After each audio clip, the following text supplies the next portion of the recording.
Hello प्यारे बच्चों, कैसे हो आप सभी लोग। Hi hi everyone, hello everyone, hello everyone, good afternoon. क्या हाल चाल है, कैसे हो आप बेटा सब लोग, क्या हाल चाल है। I am very good. स्वागत है आप सभी लोगों का उड़ान बैच में। फिर से शुरू करने जा रहे हैं हम लोग एक नई कहानी, नए बच्चों के साथ, नए उड़ानियंस के साथ। तो कैसे हैं आप सभी लोग। Hello hello hello everyone, good afternoon. बहुत अच्छा लग रहा है काफी समय के बाद फिर से आज हम लोग सेशन स्टार्ट कर रहे हैं और क्लास शुरू ले रहा हूं मैं आप लोगों के लिए। बेटा मेरा नाम है मोहम्मद आसिम और मैं आप लोगों को हिस्ट्री और ज्योग्राफी पढ़ाऊंगा एसएसटी में। Good afternoon everyone. I am not able to read the names also. Ujjwal, क्या हाल चाल है, बस अपना हाल चाल बताओ, अपना हाल चाल बताओ। हाय हाय एवरीवन। तो भाई मैं एकदम ठीक हूं यार। तुम लोगों की इतना प्यार इतना मिलता है, संभाले नहीं संभलता, इतना तुम लोग पसंद करते हो और ये मेरे लिए बहुत ही मोटिवेटिंग फैक्टर होता है। तो चलो यार स्टार्ट करते हैं। बस शुरू करने से पहले मैं तुम लोगों से इतना ही कहूंगा, कि साल भर की जो जर्नी हमारी होने जा रही है एक बहुत ही बिंदास जर्नी होगी बेटा। एक आप लोगों से गुजारिश रहेगी वो ये कि रेगुलर रहिएगा क्लासेस में, कहानियों को बहुत अच्छे से समझिएगा, सुनिएगा, पढ़िएगा, ठीक है। और जैसा मैं बोलूं उसको करते जाइएगा, ठीक है जी, ठीक है। तो चल जिंदगी फिर से शुरुआत करते हैं, एक नई तरीके से नया आगाज करते हैं, ठीक है।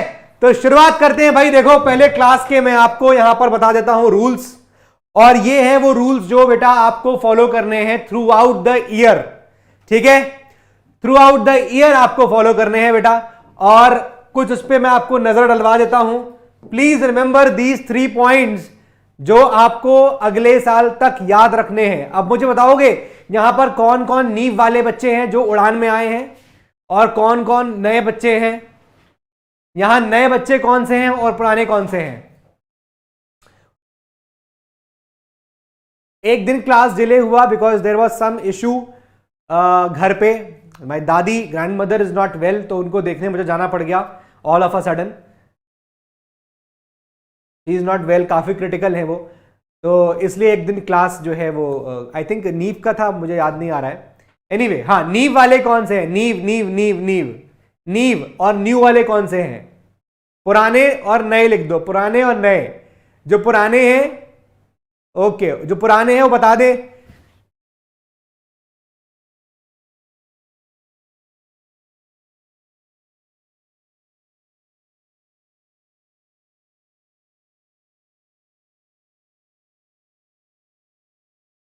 हाँ जी, बहुत बढ़िया, मैं कमेंट्स ही पढ़ रहा था। वेरी नाइस भाई, ठीक है ठीक है ठीक है, ओके। चलो यार देखो, पहला देखो आपको जो रूल फॉलो करना है बेटा, पूरी कहानी बहुत अच्छे से सुनिएगा, पूरी कहानी बहुत अच्छे से सुनिएगा बेटा, ठीक है। चलो आ जाओ, अब सुन लेते हैं, पढ़ लेते हैं पूरी कहानी। आपको listen to the story very carefully, ये आपको ध्यान रखना है।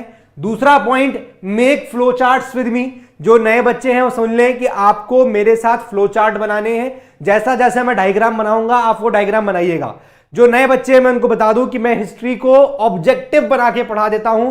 जितना आप लोगों को हिस्ट्री सब्जेक्टिव लगती है मैं हिस्ट्री को उतना ही ऑब्जेक्टिव बनाऊंगा, है कि नहीं। जो पुराने नीवियंस हैं वो मेरी बात से सहमत हैं कि नहीं। जो पुराने नीव वाले बच्चे हैं वो मेरी बात से सहमत होंगे कि हिस्ट्री मैंने लास्ट ईयर भी socialism in Europe, French revolution, Nazism and rise of Hitler को कितना ऑब्जेक्टिव बना दिया था। ओके, रोहन पाल, कुछ नए बच्चों का नाम है अभिषेक वर्मा, ओके, कुछ नए बच्चों का नाम मैं पढ़ पा रहा हूं, अदिति, अनिभम, ऑल राइट, ठीक है। तो पहला चीज ये बेटा कि आप मेरे साथ मेरा तरह से फ्लो चार्ट बनाइएगा, ठीक है। और दूसरी बात है कि आप जब मेरी क्लास अटेंड कर लीजिए, आपको जब मेरे पीडीएफ नोट्स मिल जाएं, आप जब मेरा लेक्चर अटेंड कर लीजिए, आप एनसीईआरटी पढ़िए और एनसीईआरटी में जो भी एडिशनल इंफॉर्मेशन आपको वहां दी है, ठीक है। अब देखो हिस्ट्री है, वर्ड बाय वर्ड तो ऑब्वियसली देखो जाएगा, आपको पूरी कहानी मिल जाएगी। तो अगर कोई एडिशनल इंफॉर्मेशन लगा कि यार यहां पर ये चीज होनी चाहिए, तो अपने नोट्स में आप उस एडिशनल इंफॉर्मेशन को ऐड कर लीजिए, ठीक है ना, उस एडिशनल इंफॉर्मेशन को ऐड कर लीजिए, ठीक है। तो ये एक बहुत इंपॉर्टेंट पॉइंट होगा, याद रखिएगा कि आपको अपना नई चीजों को ऐड रखना है। क्लियर है जी? Good afternoon everyone. तो चलो भाई स्टार्ट करते हैं आज के इस लेक्चर को, और शुरुआत करते हैं हम लोग इस पर्टिकुलर चैप्टर की जो बहुत ही ज्यादा आप लोगों के लिए इंपॉर्टेंट रहता है, that is the rise of nationalism in Europe. तो देखो भाई इस चैप्टर को आज हम जब पढ़ेंगे, मैं आपको इस चैप्टर का पूरा आउटलाइन देने वाला हूं, यानी आज के लेक्चर में मैं आपको पूरा आउटलाइन दे दूंगा कि ये पूरा चैप्टर है क्या, ठीक है, पूरे चैप्टर की आउटलाइन दे दूंगा आपको मैं। दूसरी बात, आप में से बहुत सारे बच्चे नीव के हैं तो उन्होंने फ्रेंच रेवोल्यूशन मुझसे पढ़ा, ठीक है, तो वो लोग आज फ्रेंच रिवॉल्यूशन को थोड़ा रिवाइज कर ले, क्योंकि French revolution is a base for this particular chapter. अगर आपको नींव स्ट्रांग रखनी है इस चैप्टर की, तो एक बार फ्रेंच रिवॉल्यूशन को आज मैं आपको पूरा वन शॉट में, मतलब एक लेक्चर में आपको मोटा मोटा रिवाइज करा दूंगा, ताकि आपको ये चैप्टर जो नेशनलिज्म इन यूरोप है वो समझ में आ जाए। जो नए बच्चे हैं, जो नए बच्चों ने पता नहीं पढ़ा कि नहीं पढ़ा, अच्छे से पढ़ा कि नहीं पढ़ा, वो कॉन्सेप्ट क्लियर हुए कि नहीं हुए, इसलिए मैं आपको वो रिवीजन भी कराऊंगा, ठीक है। तो भाई हाउ इज दी जोश, हाउ इज दी जोश, बता दो मुझे, एक हर आदमी मुझे बता दे कि हाउ इज दी दो जोश। प्रज्ञा, सिलेबस पूरा कंप्लीट हो जाएगा टाइमली। मैंने इस लेक्चर में, इस चैप्टर में एक लेक्चर इसी चीज को डिवोट करता हूं मैं हर साल। लास्ट ईयर जो आपके सीनियर्स थे उनसे पूछेगा, मैंने एक लेक्चर सिर्फ फ्रेंच रिवॉल्यूशन पे डिवोट किया था, ताकि उनको नेशनलिज्म इन यूरोप समझ में आए, तभी तो वो लोग इतनी अच्छी तरह से रट गए थे इस चैप्टर को। मेरे भरोसा करिए और बस फॉलो करते जाइए। चलिए स्टार्ट करते हैं बेटा। Please give the heading the rise of nationalism in Europe. बनाते जाइए मेरे साथ, the rise of nationalism in Europe, ठीक है। चलिए मेरे साथ बना लीजिए। अब जो है बेटा, अब इस चैप्टर को मैं आपको जो पढ़ाने जा रहा हूं, आई will deal this chapter in basically 3-4 कुछ पोर्शंस में डील करूंगा। चलिए वो पोर्शंस को आप देखिएगा, ठीक है। स्टार्ट करते हैं। देखिए फर्स्ट जो पार्ट होगा इस पोर्शन का, उसमें पढ़ाऊंगा आपको French revolution and the idea of nation, ठीक है। मतलब जब हम ये हम पढ़ने जा रहे हैं कि नेशनलिज्म की फीलिंग पूरे यूरोप में कैसे आई। इस चैप्टर की मेन जो टॉपिक है, मेन जो इशू है, मेन जो ऑब्जेक्टिव है, वो ये बताना कि पूरे यूरोपियन कंट्रीज में, पूरे यूरोप के अंदर नेशनलिज्म की फीलिंग कैसे आई, देशभक्ति की फीलिंग कैसे आई। तो मैं जब इस चैप्टर को स्टार्ट करूंगा, पहले आई will deal with you French revolution and the idea of nation. मतलब फ्रांस से चीजें शुरुआत होती हैं और मैं फ्रेंच रिवॉल्यूशन को पढ़ाते हुए एक आइडिया क्या होता है नेशन का, व्हाट इज अ नेशन, वो मैं आपको यहां बताऊंगा, ठीक है। उसके बाद पार्ट सेकंड नंबर पे हम लोग जो पढ़ेंगे, that is making of nationalism in Europe. मतलब जब हम पढ़ लेंगे कि भैया यह नेशन होता क्या है, कैसे फ्रेंच रिवॉल्यूशन से शुरुआत हुई, then we will study the making of, बना लीजिए मेरे साथ, the making of nationalism in Europe, the making of nationalism in Europe. Europe में नेशनलिज्म की किस तरह से शुरुआत होती है, ठीक है। जब मैं आपको यह पोर्शन पढ़ाऊंगा बेटा, the making of nationalism in Europe, तो मैं आपको डील करूंगा दो चीजों के साथ। एक तो मैं डील करूंगा कि भैया ये कंजर्वेटिव्स क्या होते हैं और ये ट्रेडिशनल वाले लोग क्या, फिर मॉडर्न वाले लोग क्या होते हैं। देखो मैं बताऊंगा इस पोर्शन में हम क्या पढ़ेंगे। देखो समझना एक चीज को, समझने वाली बात यह है, जैसे फॉर एग्जांपल तुम हो, ठीक है, अब तुम नए ख्यालात के हो क्योंकि तुम आज की जनरेशन के हो, तुम स्मार्ट बोर्ड पे पढ़ने वाले बच्चे हो, पर क्या तुम्हारे दादाजी, क्या आपके फादर स्मार्ट बोर्ड पे पढ़ते थे? नहीं पढ़ते थे सर। वो किस पे पढ़ते थे? वो व्हाइट बोर्ड या ब्लैक बोर्ड पे पढ़ते रहे होंगे। व्हाइट बोर्ड भी शायद ना पढ़ा हो उन्होंने ब्लैक बोर्ड पे ही पढ़ा हो। तो आज जब आप ऑनलाइन क्लासेस करने बैठ रहे हो तो हो सकता है बहुत सारे ऐसे आपके पेरेंट्स रहे होंगे जिन्होंने ऑनलाइन पढ़ाई का बहिष्कार किया होगा कि अरे यार ऑनलाइन में क्या पढ़ाई होगी, होगा ना, ऐसा कहा होगा उन पेरेंट्स ने। तो यहां पर हम क्या पढ़ेंगे, किस तरीके से ये जो ओल्ड थॉट था और किस तरह से जो नए थॉट आ रहे थे लोगों के अंदर, उनके बीच में क्लैश कैसे हुआ। समझ रहे हो? मतलब हम यहां पढ़ने वाले हैं ओल्ड ट्रेडिशन क्रॉस, जिनकी लड़ाई रही old tradition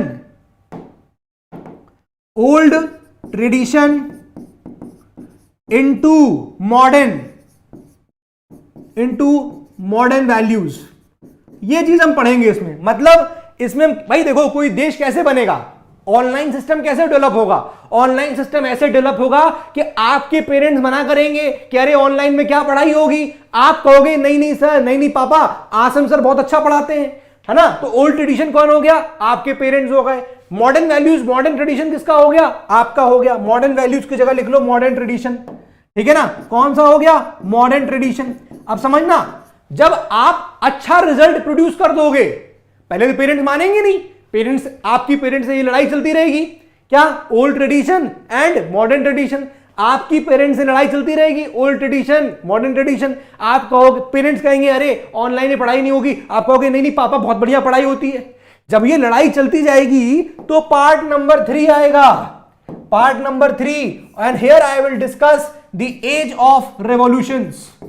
the age of revolutions क्या होता है? एज ऑफ रेवोल्यूशन मतलब भाई जब आप पापा से लड़ रहे होगे, अरे पापा बहुत बढ़िया पढ़ाते हैं आसिम सर तो, अरे पापा मुझे पढ़ने दो, अरे पापा मुझे पढ़ने दो। पापा नहीं मानेंगे। जब पापा नहीं मानेंगे तुम क्या करोगे? तुम घर सर पे उठा लोगे, यू विल डू रेवोल्यूशन। तुम सर पे बैठ जाओगे पापा के, नहीं मुझे तो पढ़ना है, मुझे सैयद सर से पढ़ना है, मुझे रक्षक सर से पढ़ना है ना। आप वहां पर एकदम ये कह दोगे कि नहीं मुझे ही पढ़ना है, मुझे नहीं से पढ़ना है। तो दिस इज रेवोल्यूशन। आप लोग क्या करोगे? रेवोल्यूशन कर दोगे, राइट। तो इस वाले पर्टिकुलर फेज में आई विल टेल यू कि किस तरह से पूरा यूरोप 1830 से लेकर 1848 तक, इस पूरे फेज में यूरोप जो था वो रिवोल्यूशंस और रेवोल्यूशंस वहां पर हो रहे थे, ठीक है। अभी मैं समझाऊंगा कैसे, राइट। उसके बाद once we are done with this, then I will deal with the making of Germany, Italy and Britain. Please write, making of 3 देशों की बात होगी। जर्मनी, कैसे जर्मनी बन गया, इटली, कैसे इटली बन गया, and we will study the strange case of Britain. We will study strange case of Britain, ठीक है बेटा, ये चीज हम पढ़ेंगे, ठीक है। इसके बाद I will deal with you is, हम क्या पढ़ेंगे? Visualising a nation. कैसे फिर नेशन को विजुअलाइज किया जाने लगा, ठीक है ना। We will study visualizing a nation. मैं अब एक्सप्लेन करता हूं क्या चीज है ये, एक बार आप नोट कर लीजिए। और फिर उसके बाद लास्ट पार्ट, इसके बाद ये चैप्टर खत्म हो जाएगा। और आखिरी चीज है वो हमें पढ़नी है, and that is nationalism and imperialism. Nationalism and imperialism, nationalism and imperialism, ये इस टॉपिक के साथ हम लोग इस चैप्टर को खत्म करेंगे, ठीक है, ठीक है। सर ये फ्रेंच रेवोल्यूशन के पहले का है या बाद का? बाद का है ना, ये चैप्टर का जिस्ट है बेटा। मैंने आपको बताया ना कि हम लोग पहले क्या करने वाले हैं, आउटलाइन ऑफ द चैप्टर। आज मैं आपको पूरे चैप्टर का आउटलाइन दे दूंगा ताकि आपके दिमाग में एक टाइमलाइन क्रिएट हो जाए। अच्छा ये हुआ, फिर ये हुआ, फिर ये हुआ, ऐसे आपको समझ में आ जाए, ठीक है। अब जरा समझना, देखो क्या हुआ। देखो पहले आप क्या सुनोगे, सीखोगे, जरा 2 मिनट मेरी बात सुन लो, फिर आप लोग बात करता हूं मैं। देखो पहले आप लोग क्या पढ़ रहे हो, क्या पढ़ा आपने? फ्रेंच रेवोल्यूशन क्लास 9 से पढ़ के आए हो। जिसने नहीं पढ़ा हो कोई बात नहीं, मैं आपको मोटी मोटी कहानी याद दिला दूंगा। फ्रेंच रेवोल्यूशन से क्या सीखते हो? फ्रांस में रेवोल्यूशन हुआ था, रेवोल्यूशन से क्या हुआ, एक नेशन बन गया फ्रांस, है ना। फ्रांस के अंदर क्या था, फ्रांस के अंदर मोनार्की थी, खत्म हो गई, फ्रांस एक रिपब्लिक हो गया। तो वहां पर फ्रांस के लोगों के अंदर एक नेशन का आइडिया आया कि देश कैसा होता है, नेशन होता क्या है, ठीक है। अब जब फ्रांस में वो बात आई तो फ्रांस में जो आग लगी थी वो चिंगारियां दूसरे देशों में गिरी। क्योंकि यही तो होता है, आपके घर में अगर कुछ हो रहा होगा तो पड़ोसी के घर में पहले फर्क पड़ेगा, होता है कि नहीं भाई? आपके घर में अगर कोई बात हुई तो रिश्तेदारों के अंदर पहले वो चीज आने लगती है, अरे उनके यहां तो ऐसा हुआ है, अरे देखो सक्सेना जी का लड़का 100 में 100 पाया है, तुम क्या करते हो? पड़ोसी, इमीडिएटली पड़ोसी को दिक्कत होती है, इमीडिएटली, समझ रहे हो? योर पड़ोसी इज गेटिंग इमीडिएट फर्क। तो वही होता है, अगर आपके अगर 100 में 100 आ गए मुझसे पढ़ के एसएसटी में, तो उसके बाद क्या होगा? आपके शर्मा जी का लड़का, पापा उनके देखो शर्मा जी, उनके सक्सेना जी के लड़के का 100 में 100 आया है।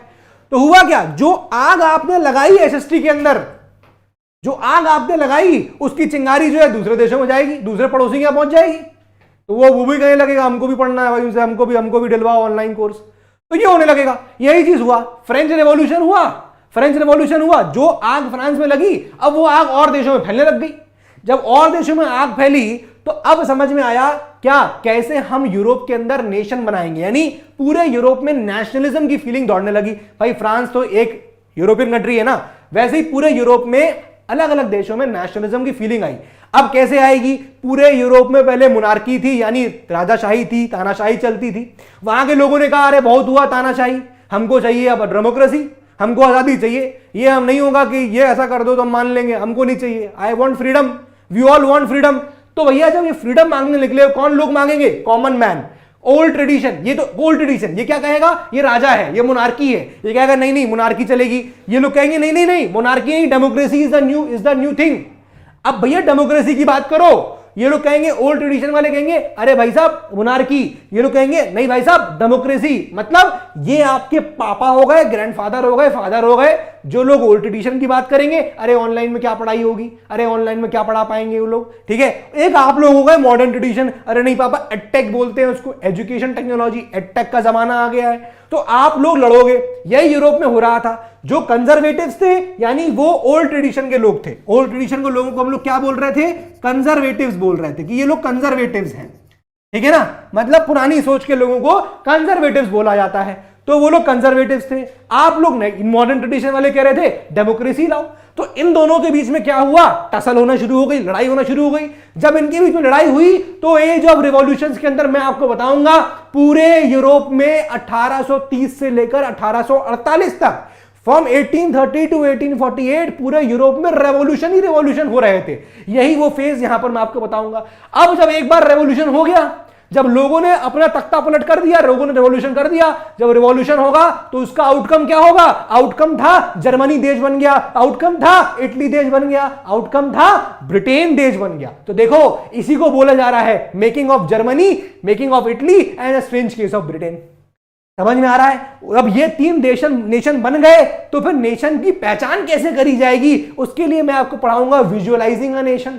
इस टॉपिक के अंदर मैं पढ़ाऊंगा विजुअलाइजिंग अ नेशन, कैसे नेशन को विजुअलाइज करें। और फिर उसके बाद जब यूरोपियन पावर्स पूरी बन गई होंगी, यूरोपियन नेशंस बन गए, तो वो लड़ने लगेंगे आपस में फॉर पावर, फॉर सुप्रीमेसी। अब सब नेशन बन गए, हर नेशन के अंदर डेमोक्रेसी आ गई, बढ़िया से एकदम देश बन गया, पावरफुल नेशन बन गया। अब सब नेशन एक दूसरे लड़ने लगेंगे। जब लड़ेंगे तो क्या होगा? नेशनलिज्म की फीलिंग तो लोगों में है, इंपीरियलिज्म की फीलिंग भी आ जाएगी। इंपीरियलिज्म क्या होता है? जब मैं उस नंबर चैप्टर पे आऊंगा, उस जगह लेक्चर पे आऊंगा, तब मैं आपको बताऊंगा। मॉडर्न ट्रेडिशन वालों क्या कहते हैं बेटा? मॉडर्न ट्रेडिशन मतलब आप लोग जो है कंजर्वेटिव्स हो गए। मॉडर्न ट्रेडिशन मतलब जो आज की बातें करें, प्रेजेंट की बातें करें। डेमोक्रेट्स बोल दो, ठीक है ना। हालांकि वर्ड यूज नहीं किया गया, बट मैं आपको खाली एग्जाम्पल दे रहा हूं, मैं आपको सिर्फ एग्जाम्पल दे रहा हूं। हेमंत क्लियर हो गया? ठीक है sir. Strange case of Britain का मतलब यह है कि जैसे जर्मनी और इटली में लड़ाइयां हुई थी तब जाके नेशन बना, जैसे जर्मनी और इटली में लड़ाइयां हुई, बैटल्स फॉट हुई, तब जाके देश बना। लेकिन ब्रिटेन ऐसे ही देश बन गया था बिना बैटल्स और बिना वॉर्स हुए, इसीलिए उसके केस को हम लोग स्ट्रेंज केस ऑफ ब्रिटेन कहते हैं। ठीक है, ठीक है जी। अब इंपीरियलिज्म क्या होता है? बच्चे पूछ रहे हैं। देखो इंपीरियलिज्म, नेशनलिज्म क्या होता है? अपने देश से प्यार करना, हमको अपने देश से प्यार है, ये नेशनलिज्म है। अब जब नेशनलिज्म तो आपके अंदर है, जब आप अपने देश को एक्सपैंड करना चाहें कि भैया हम ये वाला एरिया भी कैप्चर कर लें, हम ये वाला एरिया भी कैप्चर कर लें, तो अपने देश से प्यार करते करते जब आप दूसरे के देश को कैप्चर करने लग जाएं, उसको इंपीरियलिज्म बोलते हैं। अपनी गर्लफ्रेंड से प्यार तो करते ही करते हैं, अपनी गर्लफ्रेंड से प्यार है, अपनी गर्लफ्रेंड से प्यार करते करते अगर हम लोग दूसरे ही गर्लफ्रेंड तुम भी आओ तुम भी आओ सबको लपेट लें, दैट इज इंपीरियलिज्म। समझ रहे हो? ये चीज थी यूरोपियन नेशंस के अंदर। अपने देश से प्यार कर रहे हैं, जर्मनी अपने देश से प्यार कर रहा है लेकिन चाहता है कि हम उसका भी एनेक्सेशन कर लें। यही तो ब्रिटेन ने किया था, यही तो ब्रिटेन ने किया था। ब्रिटेन ने क्या किया? अंग्रेज क्या थे? इंग्लैंड एक देश था लेकिन उसने इंडिया पे कब्जा कर लिया। भाई इंग्लैंड अपने आप को एक्सपेंड कर रहा था, उसने अपना कब्जा कर लिया, हिंदुस्तान को भी अपने अंडर ले लिया। यही तो है इंपीरियलिज्म। तो बेसिकली ये पूरा चैप्टर का जिस्ट है बेटा। एक कॉमन चीज जो आपको समझ में आ रही वो ये, कैसे हम लोग पहले फ्रेंच रेवोल्यूशन पढ़ेंगे जिसमें मोनार्की थी, राजाशाही थी। समझना, इतिहास में एक ही कंसेप्ट होता है बेटा, एक कंसेप्ट, और कोई फॉर्मूला होता ही नहीं है। क्या फॉर्मूला था कि पहले राजा लोग हुआ करते थे, राजा लोग से लोग परेशान हो गए, जनता परेशान हो गई, जनता उसका क्या करेगी? विद्रोह करेगी। जब जनता विद्रोह करेगी तो यहां देखो ओल्ड ट्रेडिशन मतलब राजा हो गया, जनता विद्रोह कर रही है, जब विद्रोह हुआ तो रिवॉल्यूशन होंगे, जब रिवॉल्यूशन होंगे तो उससे नए नए देश बन जाएंगे, उन देश को कैसे विजुअलाइज किया जाएगा और फिर उसके बाद जब नए सारे देश बन गए तो वो देश भी आपस में लड़ने लग जाएंगे। वही हो गया नेशनलिज्म और इंपीरियलिज्म और इसके साथ पूरा चैप्टर खत्म हो जाएगा। आई होप आपको पूरे चैप्टर का जिस्ट एक आउटलाइन समझ में आ गया कि पूरा चैप्टर चलेगा कैसे, क्या इसकी भूमिका है, ये चैप्टर चाहता क्या है तुमसे। समझ रहे हो? ठीक है, समझ में आ गया। नेशनलिज्म मतलब अपने देश से प्यार करना, नेशनलिज्म। इंपीरियलिज्म मतलब जब आप अपने देश को एक्सपैंड कर रहे हो, क्योंकि हम अपने देश से प्यार करते हैं, हम चाहेंगे कि हमारा देश बड़ा हो जाए। जब हम अपने देश को फैलाएंगे, बड़ा करेंगे, उस प्रोसेस में जब हम दूसरे देश को कैप्चर कर लेना शुरू करते हैं, दैट इज इंपीरियलिज्म। ठीक है, ये बात क्लियर हो गई? यहां तक ही समझ में आ गया कि आपको ये बात समझ में आ गई कि ये चैप्टर पूरा कैसे चलेगा? इज दिस पर्टिकुलर स्लाइड पूरी क्लियर? यही है बेटा पूरे चैप्टर का जिस्ट। पूरे चैप्टर में आपको ऐसे ही पढ़ाऊंगा और इस तरह से पूरा फ्लोचार्ट बना बना के चैप्टर खत्म करवा दूंगा। Is this clear? Visualising a nation में बताऊंगा मैं कैसे होगा। अभी आने तो दो ना उस चैप्टर, भाई उस जगह आने तो दो, सब यही सुन लोगे। तो यहां तो खाली आउटलाइन दिया है कि विजुअलाइज कैसे होगा नेशन, कैसे नेशन पहचानोगे। जैसे भारत, तो भारत माता की पेंटिंग, भारत माता की जय। तो भारत माता क्या है? एक हम नेशन को रिकॉग्नाइज करते हैं। अगर कहीं बोल दिया जाए भारत माता तो समझ में आ जाता है इंडिया की बात हो रही है। ऐसे विजुअलाइज कैसे किया गया नेशन को। ठीक है, तो आई होप आपको इतनी बात समझ में आ गई होगी। क्लियर है बेटा? अब हम लोग शुरू करते हैं आज के इस लेक्चर में। Whatever time we have उसमें मैं आपको इस फ्रेंच रिवॉल्यूशन से पहले की कहानी क्या थी, यानी यहां से आपका क्लास 10th शुरू होता है। एनसीईआरटी आपकी यहां से शुरू होती है क्लास 10th की, लेकिन मैं आपको एक बार याद दिलाऊंगा कि फ्रेंच रिवॉल्यूशन की कहानी क्या थी। क्योंकि अगर मैं आपको ये सीधे पढ़ा दूंगा तो आपको समझ में नहीं आएगा कि क्या लिखा हुआ है, और एनसीईआरटी खुद पढ़ोगे अगर ना तो नहीं कर पाओगे। इट्स सो डिफिकल्ट लैंग्वेज, उसकी लैंग्वेज बहुत डिफिकल्ट है। ठीक है, हाँ जी, यस। कैपिटलिज्म सब आएगा, सब आएगा, सब आएगा, वो सब मत पूछो। ठीक है, चलो स्टार्ट करते हैं, सब कुछ क्लियर करेंगे, don't worry about it. Nationalism का मतलब यही होता है बेटा कि जब आप अपने देश से प्यार कर रहे हो, नेशनलिज्म, आपको देशभक्ति हो, आपके अंदर राष्ट्रीयता हो, ठीक है ना, ये सब होता है नेशनलिज्म। चलो now let me revise you. अब मैं आपको थोड़ा ध्यान दिलाता हूं कि क्या था यहां पर फ्रेंच रिवॉल्यूशन। देखो, अब याद करो, तुम लोग ने लास्ट क्लास में 9th क्लास में पढ़ा था फ्रेंच रिवॉल्यूशन। मैं आपको एक आउटलाइन देता हूं अगेन कि क्या क्या आपने क्लास 9th में पढ़ा। अब सबसे पहले फ्रेंच रिवॉल्यूशन, जो लोग भाई ऐसे बहुत सारे नालायक बच्चे होंगे जिन्होंने 9th क्लास में कुछ नहीं पढ़ा होगा, ऐसे ही पास होके आ गए होंगे और उड़ान बैच ज्वाइन कर लिया होगा। ऐसे बहुत सारे हुए होंगे भाई, जो नींव वाले होंगे वो पढ़ के आए हैं मुझसे, मुझे पता है। लेकिन बहुत सारे ऐसे बच्चे होंगे जो नहीं पढ़े होंगे, और कुछ ऐसे नींव वाले भी होंगे जो पढ़ के भूल गए होंगे। अरे सर एसएसटी कौन पढ़े, बड़ी सर खपाऊ चीज है, आती नहीं है। सुबह याद करो रात में सफा हो जाती, रात को याद करो सुबह सफा हो जाती है। ठीक है, तो उनके लिए मैं आपको बता देता हूं। देखो, रेवोल्यूशन, फ्रेंच रेवोल्यूशन में बेटा रिवोल्यूशन क्या होता है? रिवोल्यूशन का मतलब जब कुछ लोग एक पॉलिटिकल सिनारियो को चेंज करने की कोशिश करते हैं विद सम फोर्स, एक पर्टिकुलर टाइम पीरियड के अंदर, उसको हम लोग रेवोल्यूशन कहते हैं। फिर सुन लो, व्हाट इज रेवोल्यूशन? जब कुछ लोग किसी भी पॉलिटिकल सिनारियो को देश के चेंज करने की कोशिश करते हैं with some force in a particular period of time, तो उसको हम लोग रेवोल्यूशन की कैटेगरी में डालते हैं। ठीक है ना, ठीक है ना, सब आएगा। देखो, तो ये हो गया फ्रेंच रेवोल्यूशन। तो फ्रेंच रेवोल्यूशन क्या है? फ्रेंच रेवोल्यूशन एक स्टोरी है, कैसे पहले फ्रांस में मोनार्की थी, कैसे पहले फ्रांस के अंदर क्या था, पहले फ्रांस में मोनार्की थी। मोनार्की का मतलब क्या हो गया? फ्रांस में पहले राजा था, राजा। फ्रांस को पहले एक राजा यहां क्या करता था? गवर्न करता था। फ्रांस को एक राजा क्या करता था? रूल करता था। ठीक है, फ्रांस को पहले एक राजा रूल करता था। कैसे? फ्रांस में पहले एक मोनार्की थी, एक राजा था। वो राजा का रूल इतना ऑपरेसिव था, वो राजा इतना ज्यादा एक्सप्लॉइटेशन करता था लोगों का, कि लोगों ने एक रेवोल्यूशन किया और उस रेवोल्यूशन से फ्रांस के अंदर फ्रांस एक रिपब्लिक हो जाता है।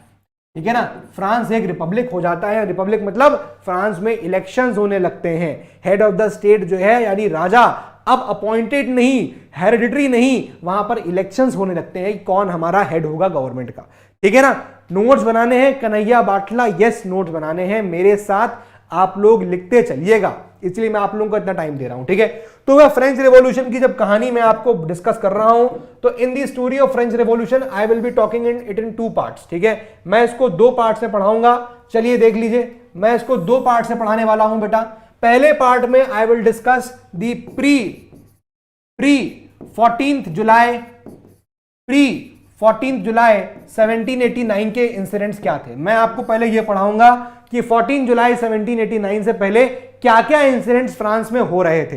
ठीक है ना, उसके बाद I will tell you post 14 July 1789, post 14 July 1789 को क्या ऐसा हुआ। तो देखो, जब मैं आपको ये वाला पीरियड पढ़ाऊंगा तो आई विल बेटा डिस्कस कि ऐसे कौन कौन से इंसिडेंट थे, ऐसे कौन कौन से इंसिडेंट्स थे, ऐसे कौन कौन से बेटा इवेंट्स थे जो हो रहे थे।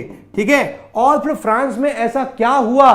ठीक है, फ्रांस में ऐसा क्या हुआ 14 जुलाई 1789 को कि उसके बाद इतना ड्रास्टिक चेंजेस हुआ 14 जुलाई 1789 के बाद में। ठीक है, तो जब मैं आपको ये पढ़ाऊंगा सो बेटा आई विल डील कि व्हाट वर द इंसिडेंट्स, ऐसे कौन से इंसिडेंट्स थे, ऐसे कौन से इवेंट्स हो रहे थे जिसकी वजह से ये डेट इतनी ऐतिहासिक हो गई। ठीक है, और फिर उसके बाद एक बार जब हम उस इंसिडेंट्स को पढ़ लेंगे, इवेंट्स को पढ़ लेंगे, so I will deal post 14 July 1749 in 4 parts. ठीक है, पहले पार्ट में आई विल टेल यू कि 1789 में फ्रांस का पहला कॉन्स्टिट्यूशन बन जाता है, फ्रांस को अपना पहला कॉन्स्टिट्यूशन मिल जाता है। ठीक है, उसके बाद आई विल डिस्कस यहां पर आपके साथ कि फ्रांस में पहले बेटा कॉन्स्टिट्यूशनल मोनार्की थी, फ्रांस में यहां पर पहले क्या थी, फ्रांस में पहले यहां पर मोनार्की थी, और वो मोनार्की कैसे कॉन्स्टिट्यूशनल मोनार्की में चेंज हो जाती है। मोनार्की मतलब राजा, एक राजा था जो फ्रांस को रूल कर रहा था, लेकिन हम ये पढ़ेंगे कि क्या ऐसा हुआ कि मोनार्की के बाद कॉन्स्टिट्यूशनल मोनार्की आ जाती है फ्रांस के अंदर। ठीक है, ये चीज हम लोग पढ़ेंगे यहां पर। और फिर उसके बाद बेटा पॉइंट नंबर सी में आई विल डील कि कैसे फ्रांस के अंदर कॉन्स्टिट्यूशनल मोनार्की होती है, वो किस तरह से चेंज होकर, कॉन्स्टिट्यूशनल मोनार्की के बाद किस तरह चेंज होकर वो चीज कन्वर्ट हो जाती है, फ्रांस एक रिपब्लिक हो जाता है। ठीक है, और आप अगर क्लास 9th की एनसीईआरटी पढ़े होंगे तो आपको पता होगा कि इसमें रोल ऑफ वुमेन बताया गया है, लेकिन मैं आपको इस चैप्टर का जिस्ट खत्म करूंगा with the introduction of Napoleon Bonaparte. Napoleon Bonaparte बना लीजिए ये चीज। आज के इस पूरे लेक्चर में मैं आपको ये पूरा पढ़ाऊंगा, इतना जिस्ट बनाऊंगा। ठीक है, कैसे नोट बनाने हैं बेटा, जैसे मैं लिख रहा हूं वैसे ही नोट बनाओ।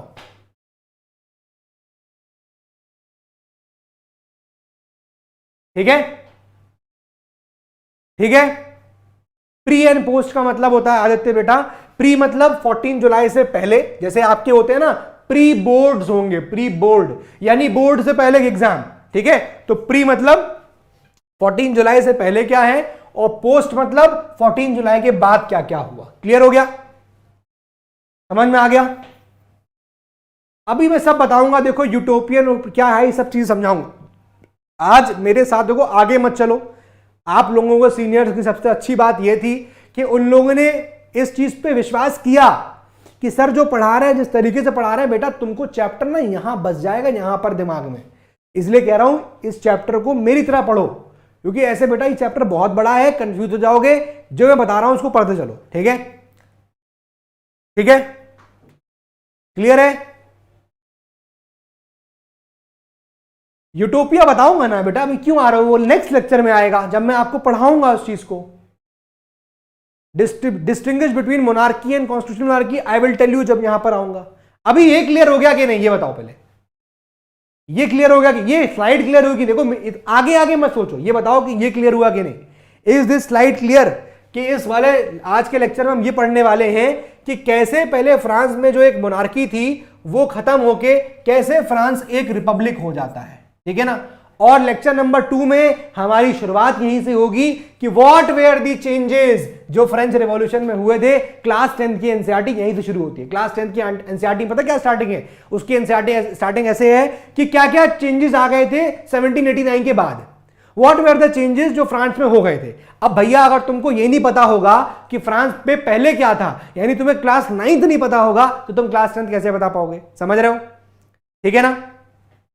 चलो अब हम पहले यहां पर शुरू करते हैं 14 जुलाई 1789 से पहले क्या चीज यहां पर हो रही थी। प्लीज राइट विद मी, लिखिए यहां पर। अब देखिए यहां पर क्या हुआ है, कहानी सुन लीजिए क्या था, फिर आपको चीजें समझ में आ जाएंगी। ठीक है, चलिए देखिए, please listen to the story very carefully. आपको याद रखना है मैं क्या बोल रहा था, स्टोरी आपको याद रखनी है, स्टोरी सुनना बहुत ध्यान से, ठीक है। चलिए स्टार्ट करते हैं। देखिए मैंने आपको क्या बताया, अब दिन था 14 जुलाई 1789 का, 14 जुलाई 1789 का दिन था, ठीक है। 14 जुलाई 1789 का दिन था। इस दिन क्या हुआ था कि कुछ 7,000 पीपल ये सारे लोग जो है ये इकट्ठा थे कहां पर? टाउन हॉल के सामने, या फिर हम कह सकते हैं किंग के पैलेस के सामने ये लोग इकट्ठा थे। ये लोग किंग से प्रोटेस्ट कर रहे थे, किंग की बातों को नहीं मान रहे थे, ये लोग किंग के खिलाफ खड़े हुए थे, लेकिन किंग इनकी डिमांड्स को फुलफिल करने को तैयार नहीं था। जब ये प्रोटेस्ट बहुत ज्यादा बढ़ गया तो इन 60,000 लोगों में कुछ लोग जाते हैं और वहां पर एक फोर्ट होता है, एक प्रिजन होता है, फोर्ट कम प्रिजन, जिसका नाम है बेसाइल, उसको तोड़ देते हैं। समझना जरा, बेसाइल ये एक फोर्ट कम प्रिजन था, ये एक फोर्ट कम प्रिजन था बेटा, ठीक है। इसको ये तोड़ देते हैं और जब तोड़ देते हैं तो यहीं से उनको मिल जाते हैं हथियार, आर्म्स एंड एम्यूनिशन, और इसी हथियार की मदद से वो राजा के अगेंस्ट लड़ाई लड़ पाते हैं। अब जरा इमेजिन करो, please imagine the situation, France में क्या भयानक माहौल था, बहुत भयानक माहौल था। 14 जुलाई 1789 का दिन था, 60,000 लोग किंग के पैलेस के बाहर इकट्ठा हैं, वो किंग के खिलाफ प्रोटेस्ट कर रहे हैं, किंग उनकी बातों को नहीं मान रहा है। ऐसी रूमर फैल गई कि किंग अपनी आर्मी को यह ऑर्डर कर रहा है कि शहर में आओ और इन लोगों को मार दो। तो ये जो 7,000 लोग थे ये डर गए, इसकी वजह से ये लोग गए और एक फोर्ट कम प्रिजन था, यानी किला था जिसके अंदर प्रिजनर्स भी बंद थे, एक फोर्ट कम प्रिजन था जिसको बेसाइल बोल रहे थे। ये लोग जाते हैं, 7,000 में से कुछ लोग जाते हैं और वो इस बेसाइल को स्टॉर्म कर देते हैं, इस बेसाइल को तोड़ देते हैं, और जब बेसाइल तोड़ देते हैं इनको यहां से मिल जाते हैं हथियार, और उसी हथियार का ये इस्तेमाल करते हैं राजा के खिलाफ लड़ने के लिए। ये इंसिडेंट था जो 14 जुलाई 1789 को हुआ। इस बेसाइल से बहुत लोग डरते, बहुत लोग गुस्सा रहते थे इस फोर्ट कम प्रिजन से। क्यों? क्योंकि ये बेसाइल जो था ये किंग की पावर को शो करता था। किंग अगर किसी को भी दंड देना चाहता था, किंग अगर किसी को पनिश करना चाहता था, तो वो लोगों को बेसाइल में डाल देता था, इस जेल में डाल देता था, ठीक है। इस वजह से लोग जो है बेसाइल के बहुत अगेंस्ट थे और बेसाइल को पसंद नहीं करते थे, ठीक है ना। तो ये जो पूरी कहानी है, मंजर आपको क्लियर हो गया। 14 जुलाई 1789 को क्या हुआ, 7,000 लोग इकट्ठा हैं टाउन हॉल के बाहर, किंग के पैलेस के बाहर, वो राजा के अगेंस्ट खड़े हुए हैं, राजा के अगेंस्ट प्रोटेस्ट कर रहे हैं, किंग उनकी डिमांड्स को फुलफिल नहीं कर रहा है। उनमें से कुछ लोग होते हैं जाते हैं बेसाइल को स्टॉर्म कर देते हैं, हथियार उठाते हैं और राजा के खिलाफ लड़ने को खड़े हो जाते हैं। ये पूरा मंजर इमेजिन करना है, imagine these many people standing, imagine कितना भयानक मंजर रहा होगा फ्रांस में।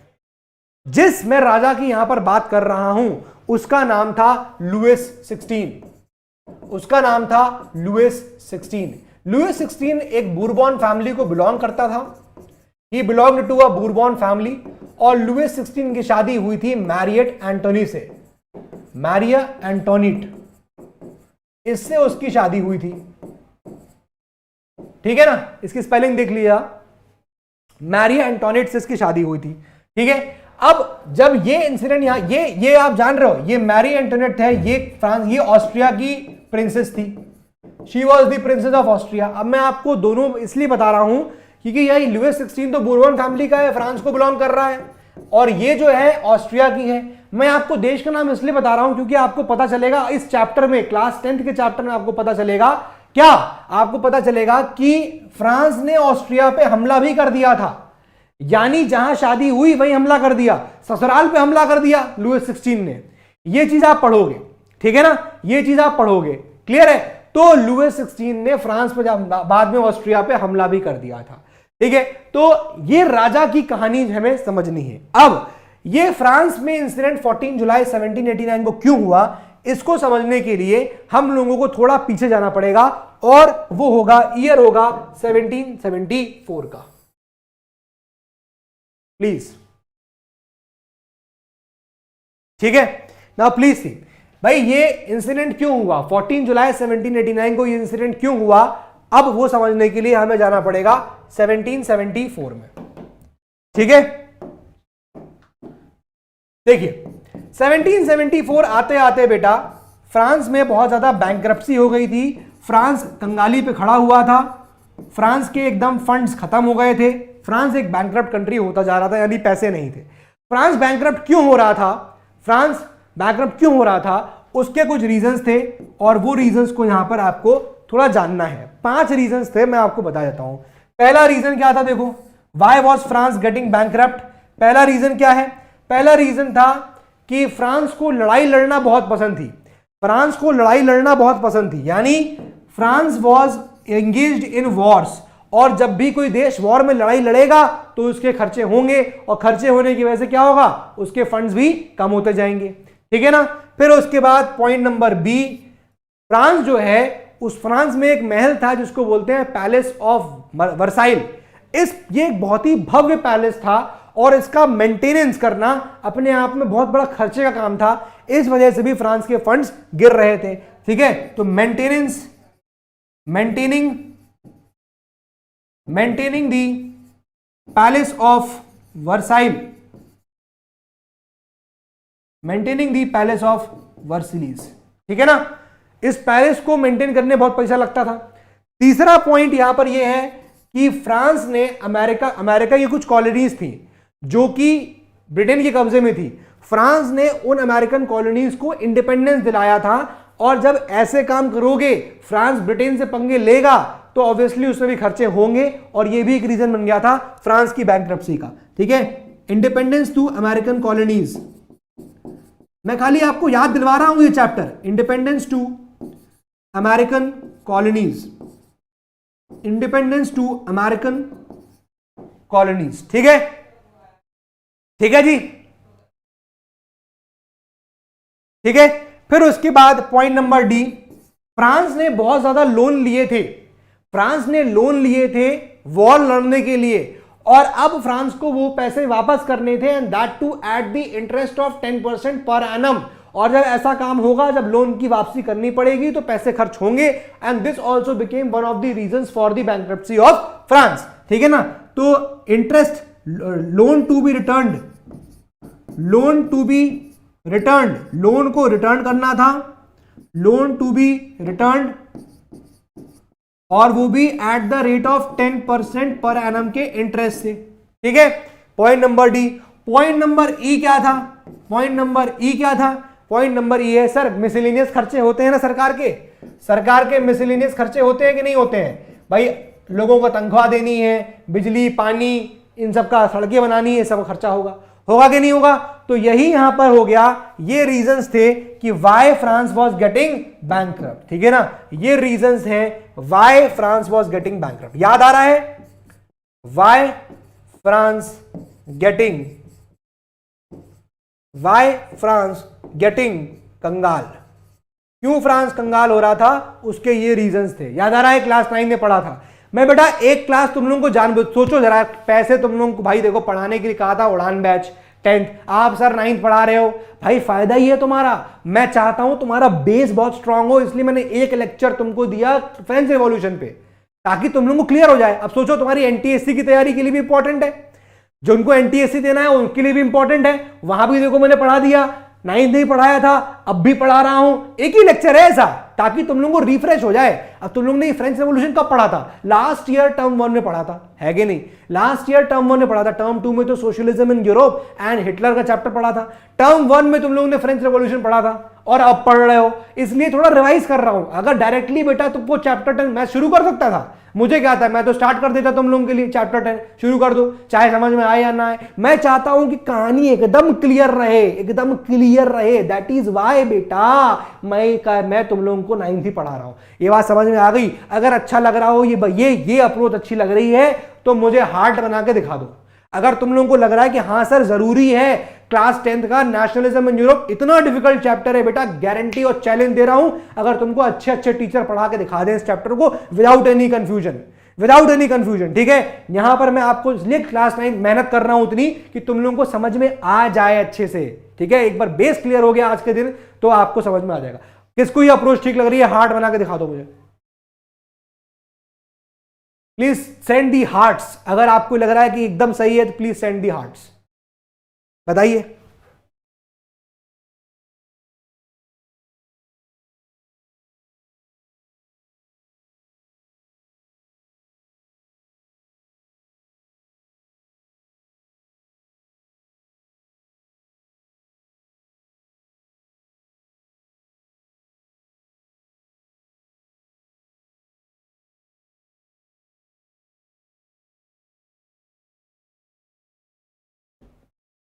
ओके ठीक है, आप लोगों के मुझे रिप्लाईज मिल गए, ठीक है, समझ में आ गया। मतलब यहां पर ओवरऑल सबको समझ में आ रहा है, अच्छा लग रहा है कि हार्ट्स मतलब ये इस तरह की पढ़ाई होनी चाहिए, ठीक है? तो ये बात समझ में आ गई किस तरह से यहां पर फ्रांस कंगाल हो रहा था। अब बेटा बात ये आती है, आप लोगों को भी एक सवाल उठ रहा होगा कि अगर कोई देश कंगाल हो रहा है, है ना, कंगाल हो रहा है, तो कंगाली से निकलने का रास्ता क्या है? इससे निकलने का वे आउट क्या है? What is the way out? अगर कंगाली से बाहर निकलना है तो वे आउट क्या है? वे आउट है सर क्या? इसका वे आउट तरीका है टैक्स इंपोज करना। इसका वे आउट है टैक्स इंपोज करना। गवर्नमेंट टैक्स इंपोज कर देते हैं, क्योंकि गवर्नमेंट की जो कमाई का सबसे आसान तरीका होता है वो होता है टैक्स इंपोजिशन, है ना? सरकार टैक्स के थ्रू बहुत कमाती है तो सरकार टैक्स इंपोज कर देती है, ठीक है? अब टैक्स कौन कौन से इंपोज किए थे सरकार ने उस वक्त? लुईस 16 ने कौन कौन से टैक्स इंपोज किए थे? 2 टैक्सेस को लुईस 16 ने इंपोज किया था। एक तो उसने किया था टाइथ, दूसरा टैक्स उसने इंपोज किया था बेटा वो था टाइल्स, ठीक है ना, वो था टाइल्स। तो ये 2 टैक्सेस को उसने अपने लोगों पे इंपोज किया था, और भी टैक्सेस थे लेकिन ये दो बहुत ही इंपॉर्टेंट टैक्स थे, ठीक है? ये 2 बहुत ही इंपॉर्टेंट टैक्स थे, ठीक है? पहला टैक्स जो आप देख रहे हो टाइथ, ये एक टैक्स था जो एग्रीकल्चर प्रोड्यूस पे लगता था, ठीक है ना? एग्रीकल्चर प्रोड्यूस पे ही लगता था, एग्रीकल्चर प्रोड्यूस मतलब 1/10 ऑफ द एग्रीकल्चर प्रोड्यूस पे ये टैक्स इंपोज होता था, ठीक है? 1/10 मतलब जितना भी एग्रीकल्चर प्रोड्यूस हुआ 1/10 के बराबर टैक्स किया जाएगा। क्लियर हो गया? ठीक है ना? ठीक है। और टाइल्स क्या था? Tiles was basically a direct tax. ये क्या था? ये एक डायरेक्ट टैक्स था जो लोगों पे लगाया जाता था। ये एक डायरेक्ट टैक्स था, ठीक है। तो ये 2 तरीके के टैक्स है बेटा जो आपके एग्जाम मतलब आपको आपके नॉलेज बेस से काफी ज्यादा इंपॉर्टेंट हो जाते हैं, ठीक है। अब जरा कहानी सुनना, कहानी सुनना क्या हुआ था, ठीक है। चलो, तो बात यह आती है कि टैक्स इंपोज कैसे होगा। टैक्स का इंपोजिशन समझना है कि सरकार कैसे उस वक्त टैक्स इंपोज कर रही थी, उसको समझने के लिए पहले हमें फ्रांस की सोसाइटी को समझना पड़ेगा। प्लीज गिव दी हेडिंग, लेना लीजिए society of France. Society of France, France की सोसाइटी कैसी थी आपको तब समझ में आ जाएगा, ठीक है। फ्रांस की सोसाइटी में बेसिकली बेटा 3 प्रकार के लोग रहते थे। समझ लेना इस चीज को, तो आपको समझ लिए चैप्टर क्लियर होने लगेगा, ठीक है। अब देखिए जरा 3 लोग कौन कौन रहते थे। पहला, यहां पर चर्च के लोग हुआ करते थे, ठीक है। 3 कैटेगरी के लोग थे, चर्च के लोग हुआ करते थे। दूसरा, किंग्स एंड मिनिस्टर्स हुआ करते थे, किंग्स और मिनिस्टर्स हुआ करते थे, ठीक है।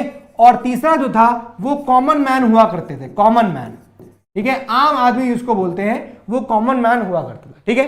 ये जो चर्च है इसको हम लोग क्लर्जी भी कहते थे, इनको हम लोग क्लर्जी भी कहते थे, इसी को हम लोग पीपल ऑफ फर्स्ट एस्टेट भी कहा करते थे। एस्टेट का यहां पर स्टेट नहीं लिखा है, यार राज्य वाला स्टेट नहीं है, यहां पर एस्टेट है, जमीन से मतलब होता है उसका, ठीक है। तो ये हो गया। किंग्स एंड मिनिस्टर्स की बात करेंगे तो इनको हम लोग बेटा नोबिलिटीज कहते थे। क्या बोलते थे? नोबिलिटीज। और इन्हीं को हम लोग people of the second estate भी कहा करते थे कि ये पीपल ऑफ सेकेंड एस्टेट है, ठीक है। और ये कॉमन मैन है, इनको हम लोग थर्ड एस्टेट कहा करते थे, ठीक है, थर्ड एस्टेट कहा करते थे। अब समझ लो ये सोसाइटी हो गई फ्रांस की। अब जब भी अगर टैक्स इंपोज करना होता था, ठीक है, अब ध्यान रखना, देखो मैं पहले एक बार बता देता हूं, ये जो आप देख रहे हो इन दोनों लोगों को, इन दोनों के पास कई सारे प्रिविलेजेस होते थे, ठीक है, इन लोगों के पास कई सारे प्रिविलेजेस होते थे, मतलब इनके पास कुछ एक्स्ट्रा अधिकार होते थे, ठीक है। प्रिविलेजेस क्या होते थे कि इनको टैक्स पे नहीं करना होता था, इनको जो है वो टैक्स पे नहीं करना होता था। टैक्स कौन पे करता था? ये वाला सेक्शन जो होता था इसको टैक्स पे करना होता था, इनको टैक्स पे करना होता था, ठीक है। तो बात ध्यान रखना। अब ये देखो कि जब ये चर्च है और ये किंग्स एंड मिनिस्टर्स हैं, इनके पास प्रिविलेज है कि आपको टैक्स पे नहीं करना है, इनको टैक्स पे करना है। तो सवाल अपने आप आता है कि सर टैक्स कौन लगाएगा? क्या यही लोग लगा रहे होंगे इसका मतलब टैक्स? ऑब्वियसली। तो इसमें जो टैक्स का इंपोजिशन है वो ये लोग करते थे और इनके ऊपर टैक्स इंपोज होता था। अब सवाल तो ये आता है कि सर ये बताइए टैक्स इंपोज कैसे होता था? अब वो चीज सुन लो जरा, टैक्स इंपोज कैसे होता था। टैक्स इंपोजिशन के लिए बेटा एक पर्टिकुलर मीटिंग बुलाई जाती थी जिसको बोलते थे एस्टेट जनरल मीटिंग, जिसको बोलते थे हम लोग एस्टेट जनरल मीटिंग। समझना बहुत अच्छे से, उसको हम लोग एस्टेट जनरल मीटिंग कहते थे। अब ये जो एस्टेट जनरल मीटिंग में सर कौन कौन आता था, ठीक है, एस्टेट जनरल मीटिंग में कौन कौन आता था? देखो इसमें भी वही सोसाइटी के तीनों कैटेगरी के लोग होते थे। अब जरा समझना यहां पर क्या हुआ, बहुत ही इंपॉर्टेंट इंसिडेंट होने वाला है। यानी इसमें चर्च के लोग भी होते थे जिसको हम लोग क्लर्जी कहते थे, जिनको हम लोग people of the first estate भी कहते हैं। समझना जरा, ठीक है। दूसरे तरफ आ जाओ तो ये हो गया, इनको हम लोग बोलते थे किंग्स एंड मिनिस्टर्स। क्या बोल रहे हैं इनको? किंग्स एंड मिनिस्टर्स बोल रहे हैं। और यही किंग्स एंड मिनिस्टर्स को हम लोग क्या बोलते हैं? नोबिलिटीज बोल रहे थे। और इसी को हम लोग क्या बोल रहे हैं बेटा? People of the second estate बोल रहे हैं। ये बात क्लियर हो गई कि नहीं क्लियर हो गई? बिल्कुल क्लियर हो गई सर।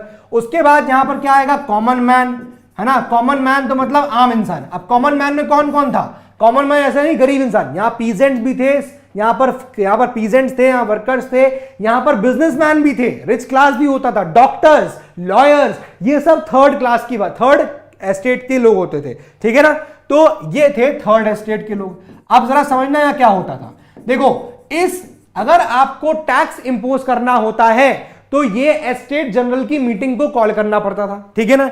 अगर टैक्स इंपोज करना है तो आपको ये मीटिंग कॉल करनी पड़ेगी। इसका मतलब टैक्स इंपोजिशन की जो पावर है, जो अथॉरिटी है, वो किसको मिली है?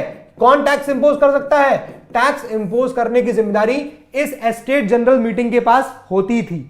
अगर ये एस्टेट जनरल की मीटिंग को कॉल करना है कि ये मीटिंग होनी चाहिए कि नहीं होनी चाहिए, टैक्स इंपोज होगा कि नहीं होगा, वो जाहिर सी बात है वो कौन करेगा? राजा करेगा। क्यों? क्योंकि फ्रांस में उस वक्त तक क्या थी? मोनार्की थी, है ना, मतलब राजा का रूल था।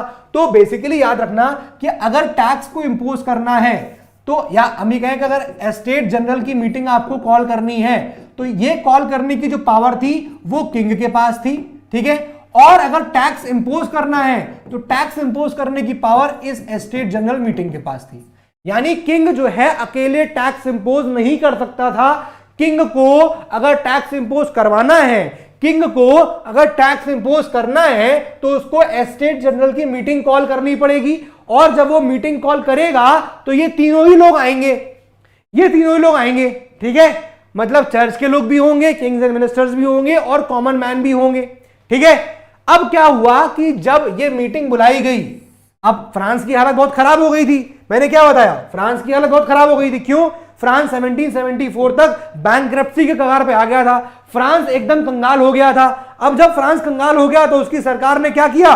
सरकार ने लगाए टैक्स, दो प्रकार के टैक्स। अब ये टैक्स कैसे लगे? टैक्स लगने में तो बवाल हो गया। जब टैक्स लगने की बात आई तो किंग ने एस्टेट जनरल मीटिंग बुलाई और एस्टेट जनरल मीटिंग ने ये मीटिंग करी, इसमें ये सारे लोग आए। अब समझना यहां पर क्या हुआ।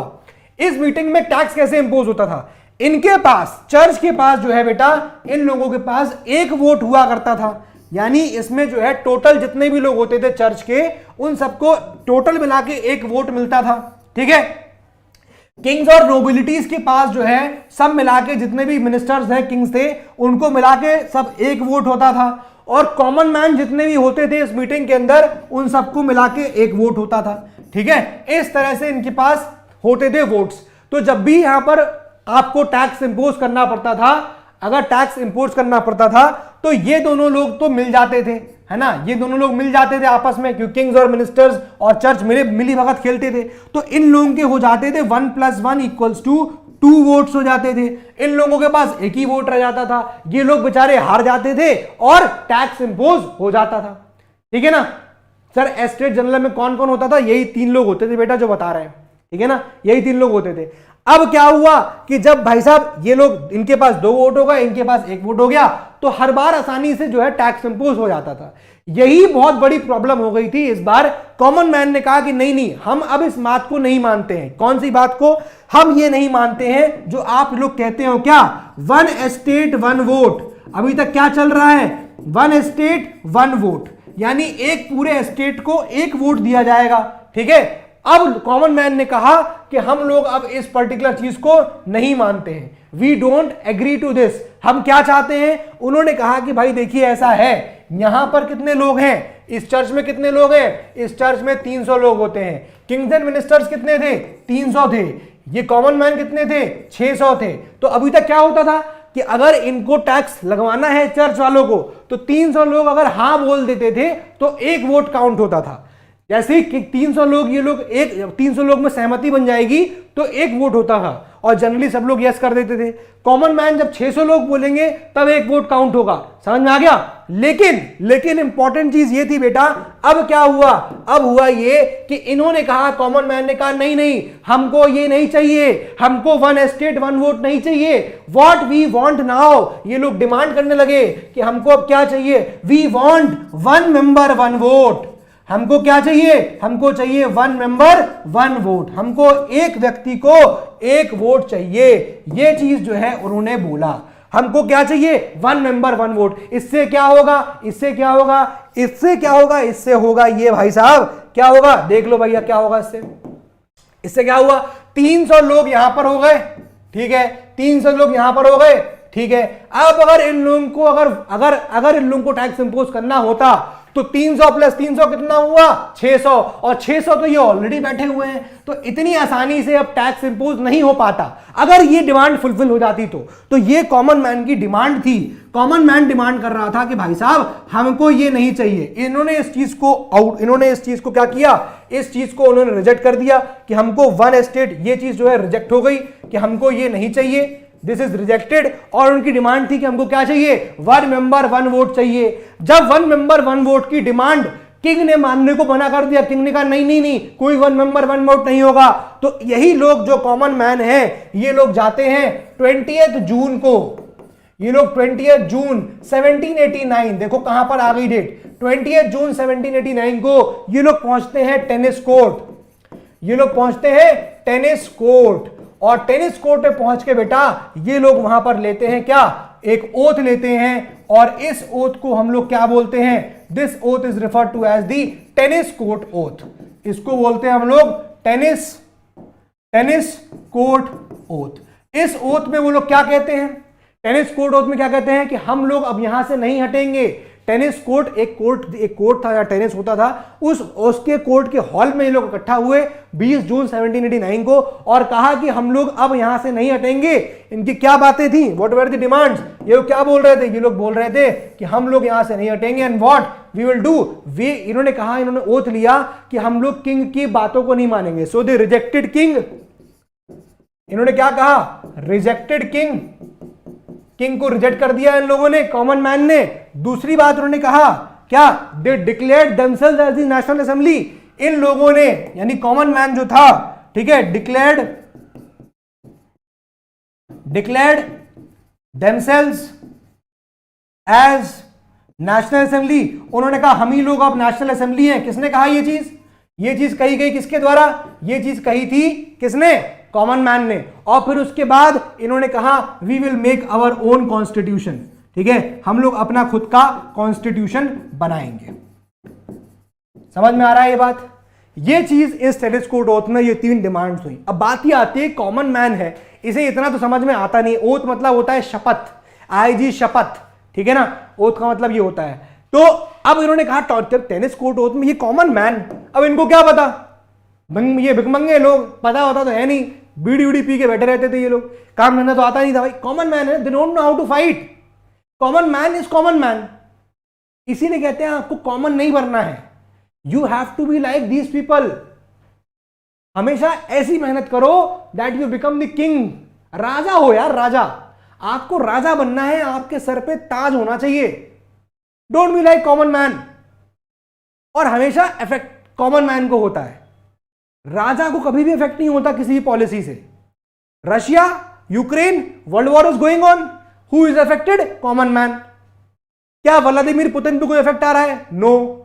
Is Zelensky having any effect? No. वो बैठा हुआ है महल में अपने, Putin is sitting in the महल, president of the Ukraine is sitting in the महल, no problem to the kings and ministers.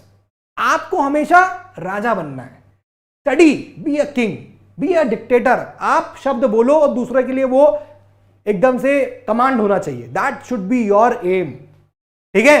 ये नहीं कि आप बन गए कॉमन मैन बन गए, don't be A common man, ठीक है। तो ये कॉमन मैन जो है नहीं, अब ये कॉमन मैन जो आप देखोगे ना, ये कॉमन मैन को पता ही नहीं था कैसे लड़ना है, कॉमन मैन को पता ही नहीं था कैसे लड़ना है, ठीक है ना। अब जब कॉमन मैन को पता नहीं तो सवाल ये होता है कि इनको कैसे पता चला ये सब ओथ वोथ लेनी है। इसीलिए ऐसे टाइम पे कुछ फिलोसफर्स का रोल आता है, that is very very important, ठीक है। Please give the heading role of philosophers, give the heading role of philosophers, ठीक है, ठीक है।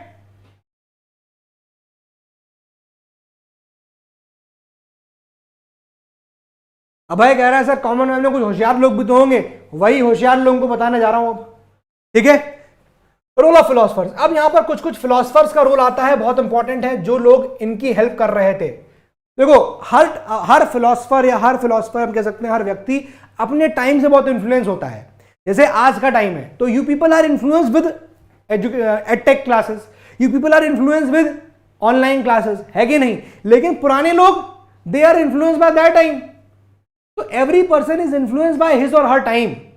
Every philosopher is influenced by his or her time. हर फिलोसफर, हर थिंकर, हर व्यक्ति अपने समय के हिसाब से चीजों को बेस्ट एक्सप्लेन कर सकता है। आगे का एक्सप्लेन करना उसके बस की नहीं होती है, और जो पीछे एक्सप्लेन कर रहा होता है वो हिस्टोरियन कहलाता है कि नहीं।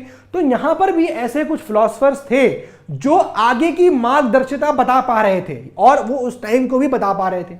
ऐसे कुछ लोग कौन कौन थे? जैसे for example John Locke. John Locke ने अपनी एक किताब लिखी थी, किताब का नाम है two treatises of government, two treatise of government. Very important book, very important book. ये उसने किताब यहां लिखी थी, two treatises of government, John Locke की किताब थी। सिमिलरली एक किताब यहां एक फिलोसफर और थे जिनका नाम था रूसो, जिनका नाम था रूसो, ठीक है ना। उसके अलावा एक और थे जिनका नाम था मॉन्टेस्क्यू, जिनका नाम था Montesquieu. What was Montesquieu saying? Montesquieu कह रहा था कि भैया जो पावर्स है ना लेजिस्लेचर और एग्जीक्यूटिव के हाथ में, ये लेजिस्लेटर और जुडिशरी के हाथ में, ये अगर एक हाथ में हो जाएगी एग्जीक्यूटिव, भाई देखो गवर्नमेंट के 3 विंग्स होते हैं, समझो जरा। भाई मॉन्टेस्क्यू ने क्या कहा? मॉन्टेस्क्यू ने कहा कि गवर्नमेंट जो होती है, गवर्नमेंट के 3 विंग्स होते हैं। कौन कौन से होते हैं? गवर्नमेंट के 3 विंग्स कौन कौन से होते हैं? एग्जीक्यूटिव होता है, लेजिस्लेटिव होता है, जुडिशरी होता है। अगर ये सारी पावर एक हाथ में हो गई, अगर ये सारी पावर एक हाथ में आ जाएगी तो क्या होगा? ये गवर्नमेंट क्या हो जाएगी? करप्ट हो जाएगी। वो सुना होगा ना, करप्ट, गवर्नमेंट करप्ट हो गई तो गवर्नमेंट करप्ट हो जाएगी। अगर इसीलिए मॉन्टेस्क्यू ने कहा कि you have to give separation of powers, तो Montesquieu was talking about what? Montesquieu कह रहा था कि भाई साहब ये पावर एक हाथ में अगर हो गई तो सरकार क्या हो जाएगी? करप्ट हो जाती है। इसीलिए इट इज इंपॉर्टेंट कि गवर्नमेंट को करप्ट नहीं होना है तो क्या होना चाहिए, सेपरेशन ऑफ पावर्स होनी चाहिए, यानी एग्जीक्यूटिव, लेजिस्लेटिव और जुडिशरी की पावर अलग अलग हाथ में हो। सेपरेशन ऑफ पावर्स की बात मॉन्टेस्क्यू कर रहा था। तो इस तरह की बातें जो कुछ कुछ थिंकर्स थे वो यहां पर कर रहे थे। ठीक है, निशांत यादव अभी तुम्हारा डाउट लेता हूं बेटा, अभी ले रहा हूं, पहले सुन लो उसको। ठीक है, इस तरह से यहां पर और लोग भी थे जो इनका हेल्प कर रहे थे। कौन कौन लोग थे, जैसे कि एग्जांपल मैं यहां पर आपको लूं, दो बहुत ही इंपॉर्टेंट लोग थे, दो बहुत इंपॉर्टेंट लोग थे। एक तो था यहां पर, प्लीज राइट, नेम वाज अबेसियस। पहला लिखिए मिराबुए, और दूसरा लिखिए अबेसियस।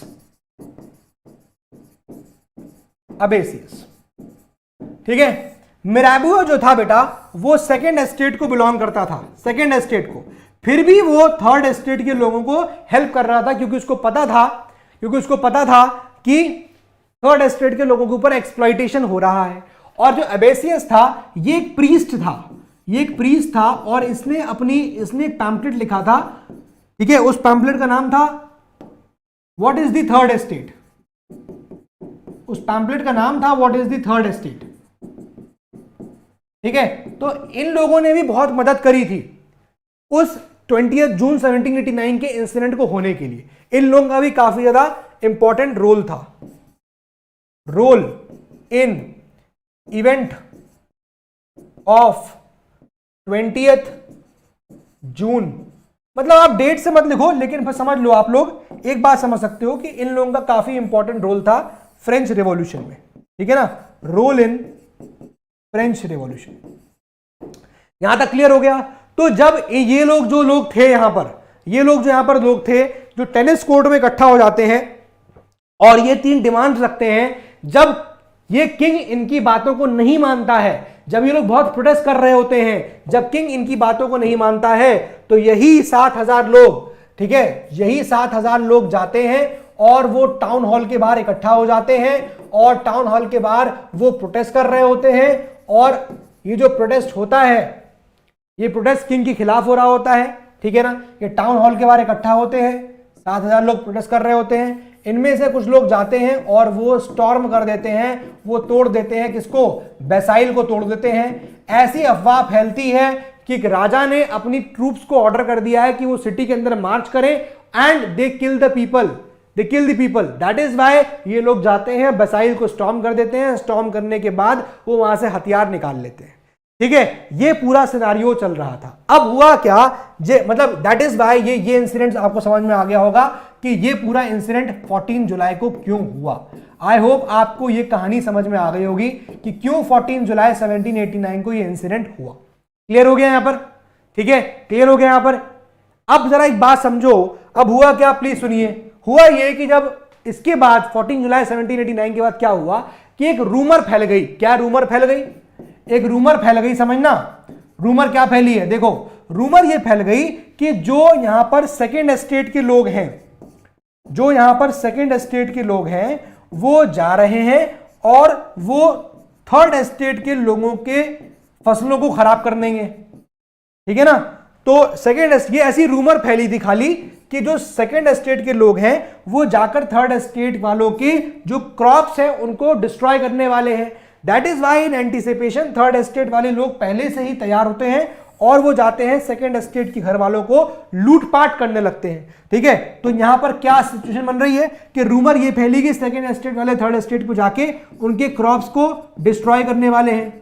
ठीक है, डिस्ट्रॉय क्रॉप, और इसके बदले में ये लोग एंटीसिपेशन में जाकर सेकेंड एस्टेट के घरों में लूटपाट करने लग गए।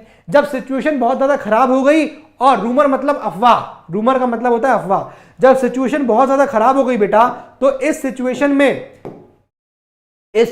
में जब बहुत रूमर खराब हो गई तो फाइनली क्या हुआ कि किंग लुइस 16 को क्या करना पड़ा। जब सिचुएशन वर्सेंड, लिखिए सिचुएशन वर्सेंड, सिचुएशन खराब हो गई तो ऐसी सिचुएशन में क्या हुआ, Louis 16 had to resign. Louis 16 not resign, Louis 16 ने क्या कर दिया, सरेंडर कर दिया। लुइस 16 ने सरेंडर कर दिया, और जब वहां सरेंडर हुआ तो सरेंडर होने के साथ साथ एक नया कॉन्स्टिट्यूशन फ्रांस का फ्रेम हो गया। फ्रांस का एक नया कॉन्स्टिट्यूशन ऑफ 1791 आ गया। इस 1791 के कॉन्स्टिट्यूशन में 2-3 बातें बहुत इंपॉर्टेंट थी। पहली बात ये कही गई उसमें कि भैया लोगों को राइट्स दिए जाएंगे, rights of privileges of king, privileges of जो मुनार्क थे, मुनार्क के प्रिविलेजेस खत्म कर दिए जाएंगे। ठीक है, उसके अलावा कहा गया कि दूसरी बात कही गई कॉन्स्टिट्यूशन में, क्या चीज, कि लोगों को जहां पर क्या किया जाएगा, किसी को भी अलग से ट्रीटमेंट नहीं मिलेगा। सर डीएचए मिलेगा? हाँ बेटा मिलेगा, ठीक है मिलेगा। तहरीम फातिमा क्या हो गया भाई? तहरीम फातिमा को क्या हो गया? नहीं समझ में आ रहा तो चले जाओ, अदरवाइज ट्राई, अदरवाइज ट्राई। और भी समझ में ना आ रहा हो तो जाके एक बार सिलेक्शन इसका मार्क्स का वीडियो देख लेना, कैसे कैसे नंबर आए हैं लोगों के। समझ रहे हो? ये चैप्टर अच्छे अच्छों को समझ में नहीं आता है। समझ में आ रही है? ये चैप्टर समझना है ना तो प्लीज एक बार जाना YouTube पे, मैं दिखा दूंगा, और प्लीज टाइप वहां पर rise of nationalism in Europe. मैंने वहां पर ये चैप्टर 20 मिनट में ही पढ़ाया हुआ है। I will teach you this chapter in 6 lectures अभी, और मैंने इस चैप्टर को 20 मिनट में भी पढ़ाया हुआ है। दोनों चीजें हैं। और अगर एसएसटी को सिर्फ इस तरह से पढ़ रहे हो कि खाली पास होना है, तो भैया फिर तुम कुछ नहीं कर सकते। अफसोस की बात है that you can not do anything. ठीक है ना? कितना चलेगा, बस हम खत्म कर रहे हैं, 1.25 घंटे की क्लास है ना। अरे 9 क्लास के नोट्स में है तो भाई सब लोग यहां 9 क्लास के थोड़ी हैं। ठीक है? रूमर मतलब होता है, रूमर मतलब होता है अफवाह। चलो, क्लास लॉन्ग कहां है बिट्टू सिंह? पैम्पलेट मतलब होता है बेटा एक कागज का टुकड़ा, पैम्पलेट बटते नहीं, पर्चे बटते हैं। Who spread the rumours? ये रूमर फैल गई थी, ऐसा लग रहा था कॉमन मैन में फैली लगी कि सेकंड एस्टेट के लोग आके मार देंगे हमको, हमारे क्रॉप्स खत्म कर देंगे। ठीक है, अब चलो देखो आगे।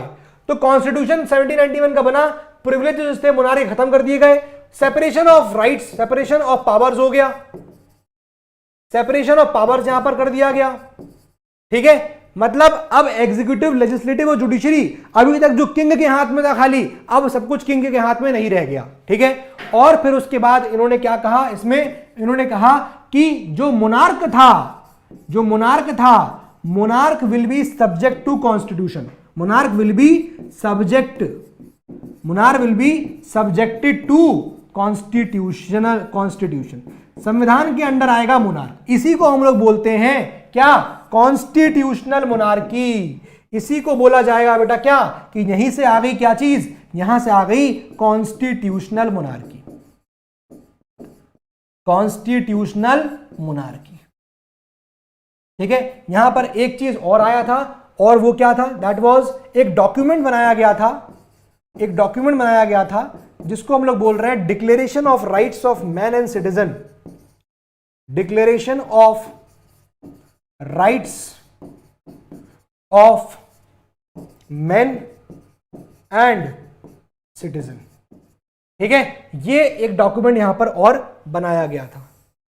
ठीक है, तो देखो यहां पर कैसे कॉन्स्टिट्यूशन मोनार्की आई।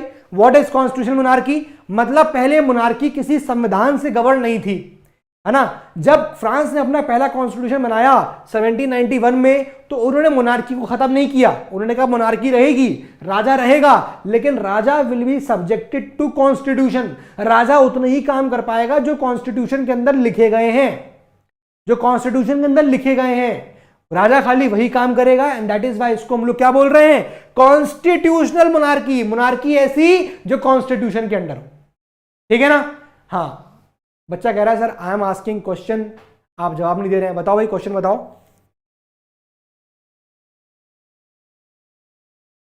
क्वेश्चन पूछो, थोड़ा बड़ा बड़ा लिखे। फोन घुमाओ बेटा ऐसे, अगर ऐसे फोन पकड़ो तो ऐसे पकड़ो।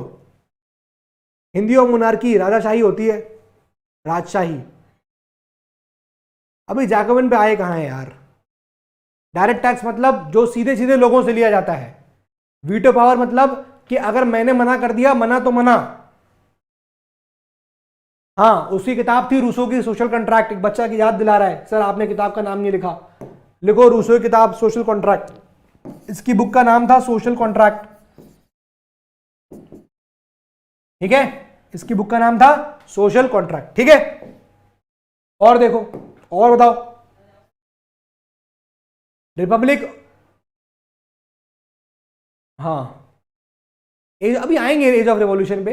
सेपरेशन क्या है, डिक्लेरेशन क्या है, इस डिक्लेरेशन का मतलब था declaration of rights of man and citizens, मतलब लोगों के राइट्स के बारे में बताया गया था कि लोगों के पास राइट है बोलने का, लोगों के पास राइट है अपना रिलीजन चूज करने का, people have a right to move, people have a right to sit anywhere, मतलब लोगों के अधिकारों के बारे में इस डॉक्यूमेंट में बोला गया था। अभी तक लोगों के पास अधिकार तो थे नहीं, क्योंकि सारा चीज जो था वो राजा के हाथों में होता था। लेकिन जब राजा से सिचुएशन हैंडल नहीं हुई, राजा ने छोड़ दिया, सरेंडर कर दिया, और सरेंडर करने के बाद कॉन्स्टिट्यूशन बन गया। जब कॉन्स्टिट्यूशन बन गया तब क्या हुआ, सेपरेशन हो गया, पावर्स का सेपरेशन हो गया। सेपरेशन ऑफ पावर क्या हो गया, स्पिरिट ऑफ लॉज, बिल्कुल सही, बिल्कुल है, स्पिरिट ऑफ लॉज उस किताब का नाम था। व्हाट इज बूरबन फैमिली, फैमिली का नाम है। जैसे बेटा मैं बोलूं कि तुम शर्मा फैमिली से बिलोंग करते हो, ठीक है, तुम शर्मा फैमिली से बिलोंग करते हो। मॉन्टेस्क्यू किताब के स्पिरिट ऑफ लॉज, यही तो लिखा है, मॉन्टेस्क्यू किताब, यस लिख लीजिए, spirit of laws, spirit of laws, ये मॉन्टेस्क्यू की बुक थी। और बताओ,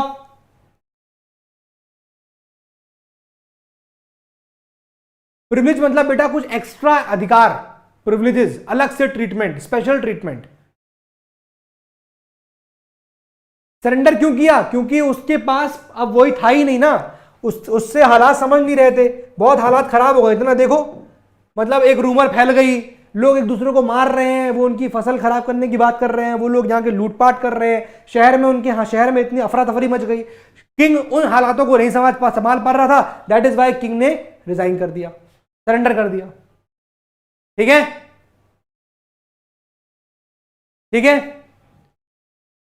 चर्च को कौन सा टैक्स मिलता था, चर्च टैक्स इंपोज करता था, चर्च को मिलता था टाइट्स। ठीक है, चलो तो भैया जब कॉन्स्टिट्यूशन मोनार्की बन गई, यानी इसका मतलब यह है कि लुईस 16 तो अभी भी था, लुईस 16 खत्म नहीं हुआ, लुईस 16 स्टिल देयर, ठीक है, बट अब he subjected to some sort of constitution. पर हुआ क्या भाई, अपनी बात से कैसे यहां पर इतना कैसे हो जाएगा, हुआ क्या, हुआ यहां पर यह कि लुईस 16 जो है भाई, उसने तो कह दिया कि ठीक है हम सरेंडर करते हैं। लुईस 16 जो है पर अंडर टेबल, मतलब लोगों को पता नहीं चले, ऐसा नहीं अंडर टेबल तुम कह दो सर भैया टेबल के अंदर से बात करने, ऐसा नहीं, अंडर टेबल मतलब चोरी चुपके जो है लुईस 16 जो है वो ऑस्ट्रिया और ऑस्ट्रिया जैसे कंट्री के जो किंग थे उनसे बात करने लग गया। अंडर टेबल ऑस्ट्रिया प्रशिया इन सब के राजाओं से बात करने लग गया, कैसे हम जो है तख्ता पलट करें, कैसे सिचुएशन वापस आ जाए। जब लोगों को पता चला कि लुईस 16 तो ऑस्ट्रिया और इन सब से बात कर रहा है तो people got angry, people got angry. ठीक है, अब समझना क्या हुआ, पीपल गॉट एंग्री, पीपल कहां के, फ्रांस के, ठीक है, पीपल कहां के, फ्रांस के। अब क्या हुआ कि लोगों को जब पता चला, when people got to know कि ये जो है, ये जो लुईस 16 है ये तो ऑस्ट्रिया और प्रशिया के राजाओं के साथ गठबंधन कर रहा है, ठीक है ना, अंडर टेबल। तो दीज पीपल, ये क्या किए लोग, समझना क्या हुआ। अब क्या हुआ, ये लोगों ने, पीपल ने क्या किया, अपनी मिलिट्री बनाई, अपनी आर्मी बनाई, पीपल ने अपनी आर्मी बनाई और उन्होंने अटैक कर दिया किस पे, दे अटैक्ड ऑन ऑस्ट्रिया, ऑस्ट्रिया पे अटैक कर दिया। तो ऑस्ट्रिया की तरफ कौन कौन, ऑस्ट्रिया था, प्रशिया था, है ना, और लुईस 16 में तो था उधर ही, लुईस 16 में तो उस साइड चला गया था। लुईस 16 अंडर टेबल क्या कर रहा था, एग्रीमेंट्स कर रहा था, है ना, एग्रीमेंट कर रहा था। दैट इज वाई क्या हुआ, पीपल गॉट एंग्री, और लोग एंग्री हो गए और लोगों ने अटैक कर दिया किस पे, लोगों ने अटैक कर दिया इन पे। जब लोगों ने अटैक कर दिया तो चीजें बहुत ज्यादा खराब हो गई। अब उसके बाद सिचुएशन इतनी खराब हो गई क्या कि लोगों ने कहा कि नहीं नहीं खत्म, हमको ये भी नहीं चाहिए, we don't want constitution monarchy, और कॉन्स्टिट्यूशन मोनार्की खत्म करके फ्रांस अब एक रिपब्लिक हो गया, फ्रांस एक रिपब्लिक हो गया। मतलब यहां पर end of constitutional monarchy, end of constitutional monarchy, end of constitutional monarchy, constitutional monarchy का भी एंड कर दिया गया। आई होप आपको ये बात समझ में आ गई होगी, ठीक है ना। बैकग्राउंड आवाज हो रही है क्या, अरे यार बैकग्राउंड आवाज देखो, अगर रुकवा सकते हो रुकवाओ, बच्चे कह रहे हैं, सुन लिया होगा बैच मैनेजर्स ने, ठीक है, हो गया ना, हो गया, खत्म कर रहे हैं। देखो constitution, end of constitutional monarchy हो गया, यानी कॉन्स्टिट्यूशनल मोनार्की भी खत्म हो गई। अब जब फ्रांस में कॉन्स्टिट्यूशनल मोनार्की खत्म हुई तो इस कॉन्स्टिट्यूशनल मोनार्की के बाद फ्रांस में क्या आया, अब क्या होगा भाई, मोनार्की भी खत्म कर दिया गया, टोटली मोनार्की खत्म हो गई। इसके बाद फ्रांस को रूल करने के लिए आया मैक्सिमिलियन रॉबेस्पियर। इसके बाद फ्रांस को रूल करता है मैक्सिमिलियन रॉबेस्पियर। मैक्सिमिलियन रॉबेस्पियर जो है, मैं खाली आपको बता देता हूं, ये सिर्फ 1 साल रूल करता है, फ्रॉम 1793 से लेकर 1794 को, और इसके टेन्योर को हम लोग रेन ऑफ टेरर कहते थे। क्यों रेन ऑफ टेरर कह रहे हैं, क्योंकि ये जो व्यक्ति था रॉबेस्पियर, मैक्सिमिलियन रॉबेस्पियर, ये कोई भी बात सुनने को तैयार ही नहीं था। अगर कोई सुन ले किसी से कि यार ये अगर मोनार्की के फेवर में बात कर रहा है, उठा के उसको क्या करता था, ग्यूलेटाइन कर देता था। क्या कर देता था, ग्यूलेटाइन कर देता था, ठीक है, ग्यूलेटाइन।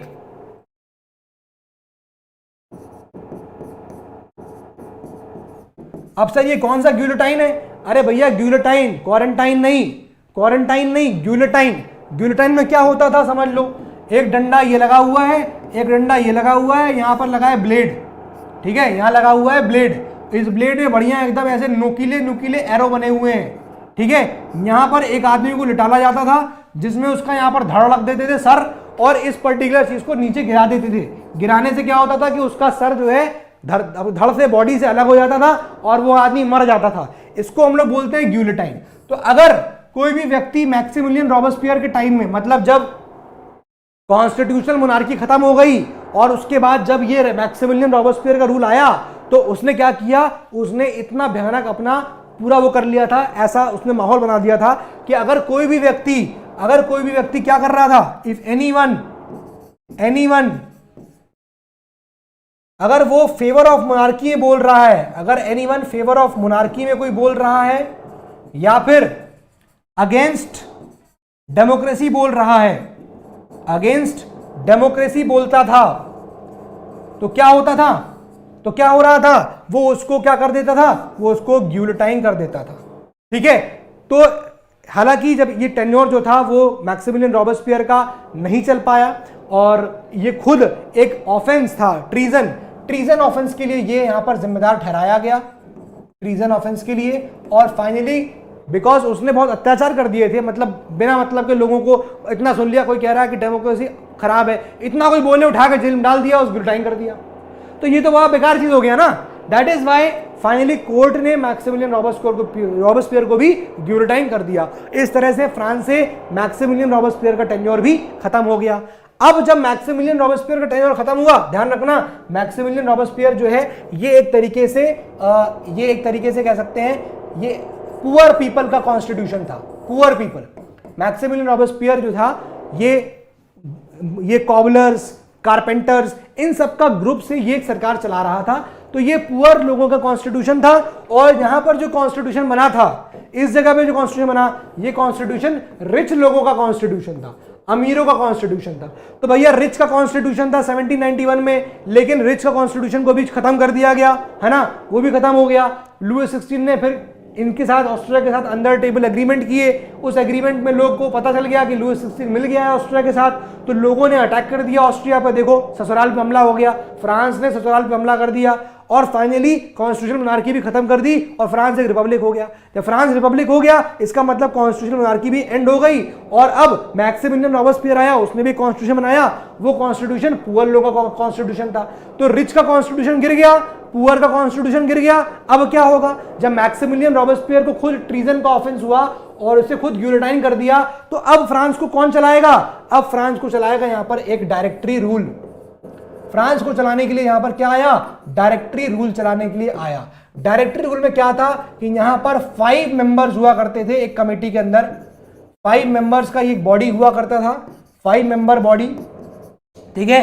और ये जो 5 मेंबर थे, ये लेजिस्लेटिव काउंसिल्स को इलेक्ट करते थे, लेजिस्लेटिव बॉडी को इलेक्ट करते थे, ठीक है।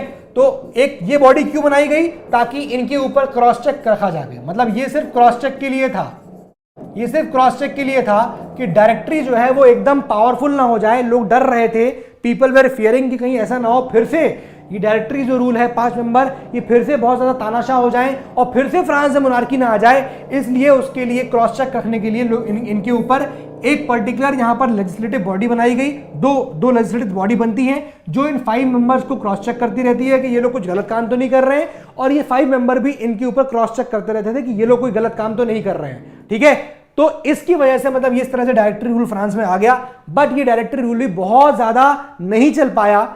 ठीक है, ये डायरेक्टरी रूल भी बहुत ज्यादा नहीं चल पाया और फाइनली फ्रांस में यहां पर डायरेक्टरी रूल एंड हो गया। कब? जब यहां पर फ्रांस में आता है नेपोलियन बोनापार्ट। फ्रांस में आता है नेपोलियन बोनापार्ट। ठीक है, ये होती है एंट्री नेपोलियन बोनापार्ट की। ट्रीजन का मतलब होता है बेटा ऑफेंस अगेंस्ट कंट्री, कंट्री के अगेंस्ट ऑफेंस कर दिया अगर आप। ठीक है सर, पुअर का कॉन्स्टिट्यूशन कैसे गिरा?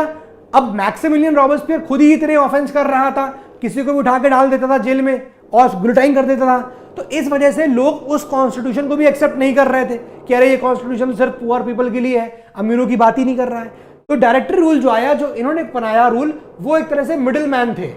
ये लोग मिडिल मैन थे, मतलब ना रिच वाला हिसाब किताब था ना पुअर वाला था, ये बीच का हिसाब किताब था, ये मिडिल मैन का हिसाब किताब था। ठीक है, ठीक है ना। ट्रीजन ऑफेंस का मतलब होता है बेटा कि offence against the country. Directory rule का मतलब क्या है? डायरेक्टरी रूल का मतलब है जहां पर 5 मेंबर की एक बॉडी थी वो बनाई गई जो फ्रांस को चलाएगी। मतलब अब एक आदमी फ्रांस को नहीं चलाएगा, 5 मेंबर की बॉडी फ्रांस को चलाएगी और उनको चेक करने के लिए लेजिस्लेटिव बॉडी बनाई गई जो उन पे क्रॉस चेक करेगी कि सही काम कर रहे हैं कि नहीं कर रहे हैं।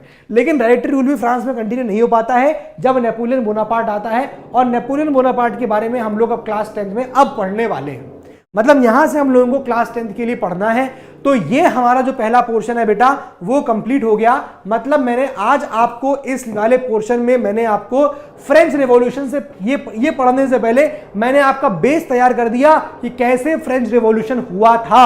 मैंने आपको पूरा बता दिया फ्रेंच रिवॉल्यूशन किस तरह से हुआ था। अब जब हम नेक्स्ट क्लास पढ़ने वाले हैं तो वहां पर एनसीईआरटी क्लास 10th की लेके बैठना।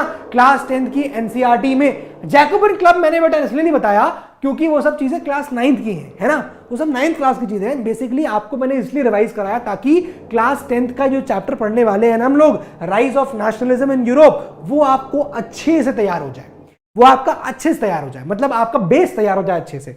तो अभी हमने इससे पहले ही कहानी क्या थी पढ़ ली। अब जब हम आएंगे अपने नेक्स्ट लेक्चर में तो हमारी कहानी यहां से स्टार्ट होगी क्लास 10th के अंदर। देखो अगर इतना समझ में नहीं आया हो तो डोंट वरी अबाउट इट, ये सिर्फ समझने के लिए है कि कैसे ये कंडीशन आएगी, कैसे, क्योंकि यहां जब शुरुआत होगी ना फ्रेंच रिवॉल्यूशन की, तो फ्रेंच रिवॉल्यूशन में पहली शुरुआत ही यही होती है, what were the changes that took place after 1789। भैया तुमको पता ही नहीं होगा 1789 से पहले क्या था, तो तुम कैसे चेंजेस एक्सप्लेन कर पाओगे।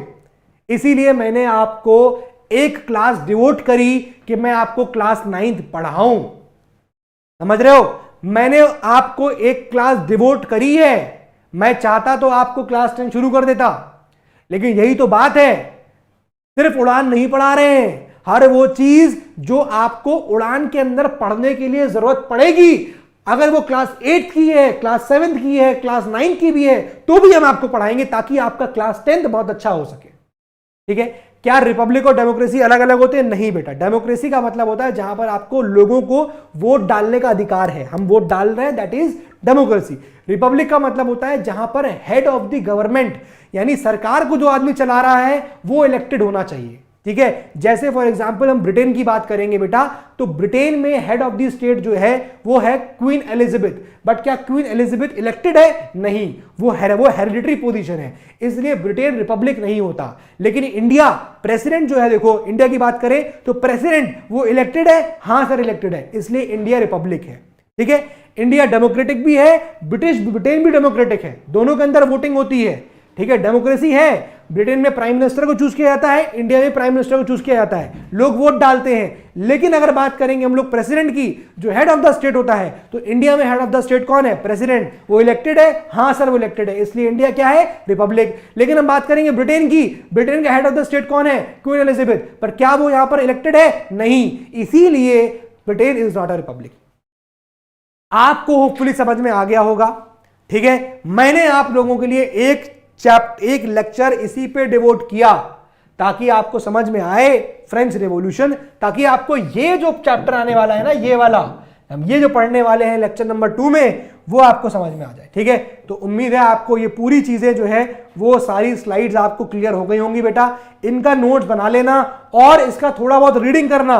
मैंने डीएचए दिया है उसको लगाना, ताकि आप, और डरो नहीं क्योंकि ये क्लास 9 का ही था सिनेरियो, ये सिर्फ क्लास 9 का ही सिनेरियो था। ठीक है ना, तो अगर आपको नहीं भी आ रहा, याद हुआ है तो भी कोई बात नहीं, खाली इसको हल्का सा आपको दिमाग में रिफ्रेश करना है कि चीजें क्या क्या थी। ठीक है, क्लियर हो गया? तो भाई आज पहली क्लास कैसी लगी? अगर अच्छी लगी हो तो बता दो मुझे, थम्स अप कर दो, थम्स अप कर दो, हार्ट बना दो, थम्स अप कर दो, हार्ट बना दो। डाउट क्या है वो पूछ लो। हाँ जी, शायरी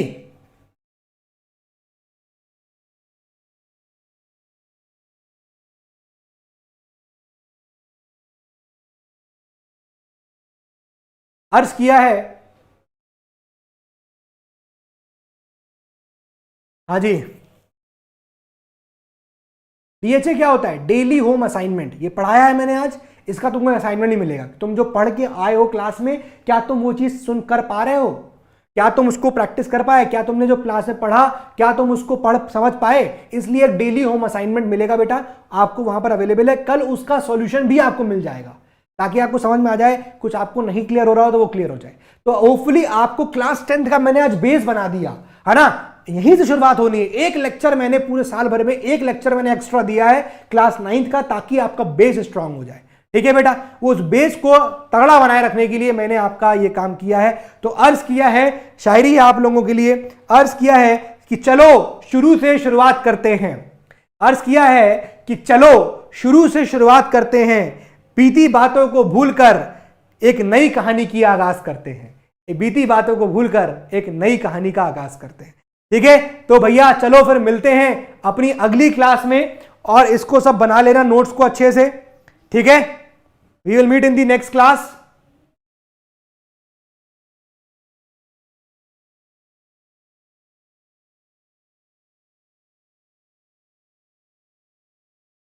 चलो भाई, मजा आ गया? That's all for today. पढ़ाई करते रहिए, मेहनत करते रहिए। Have a very very good day.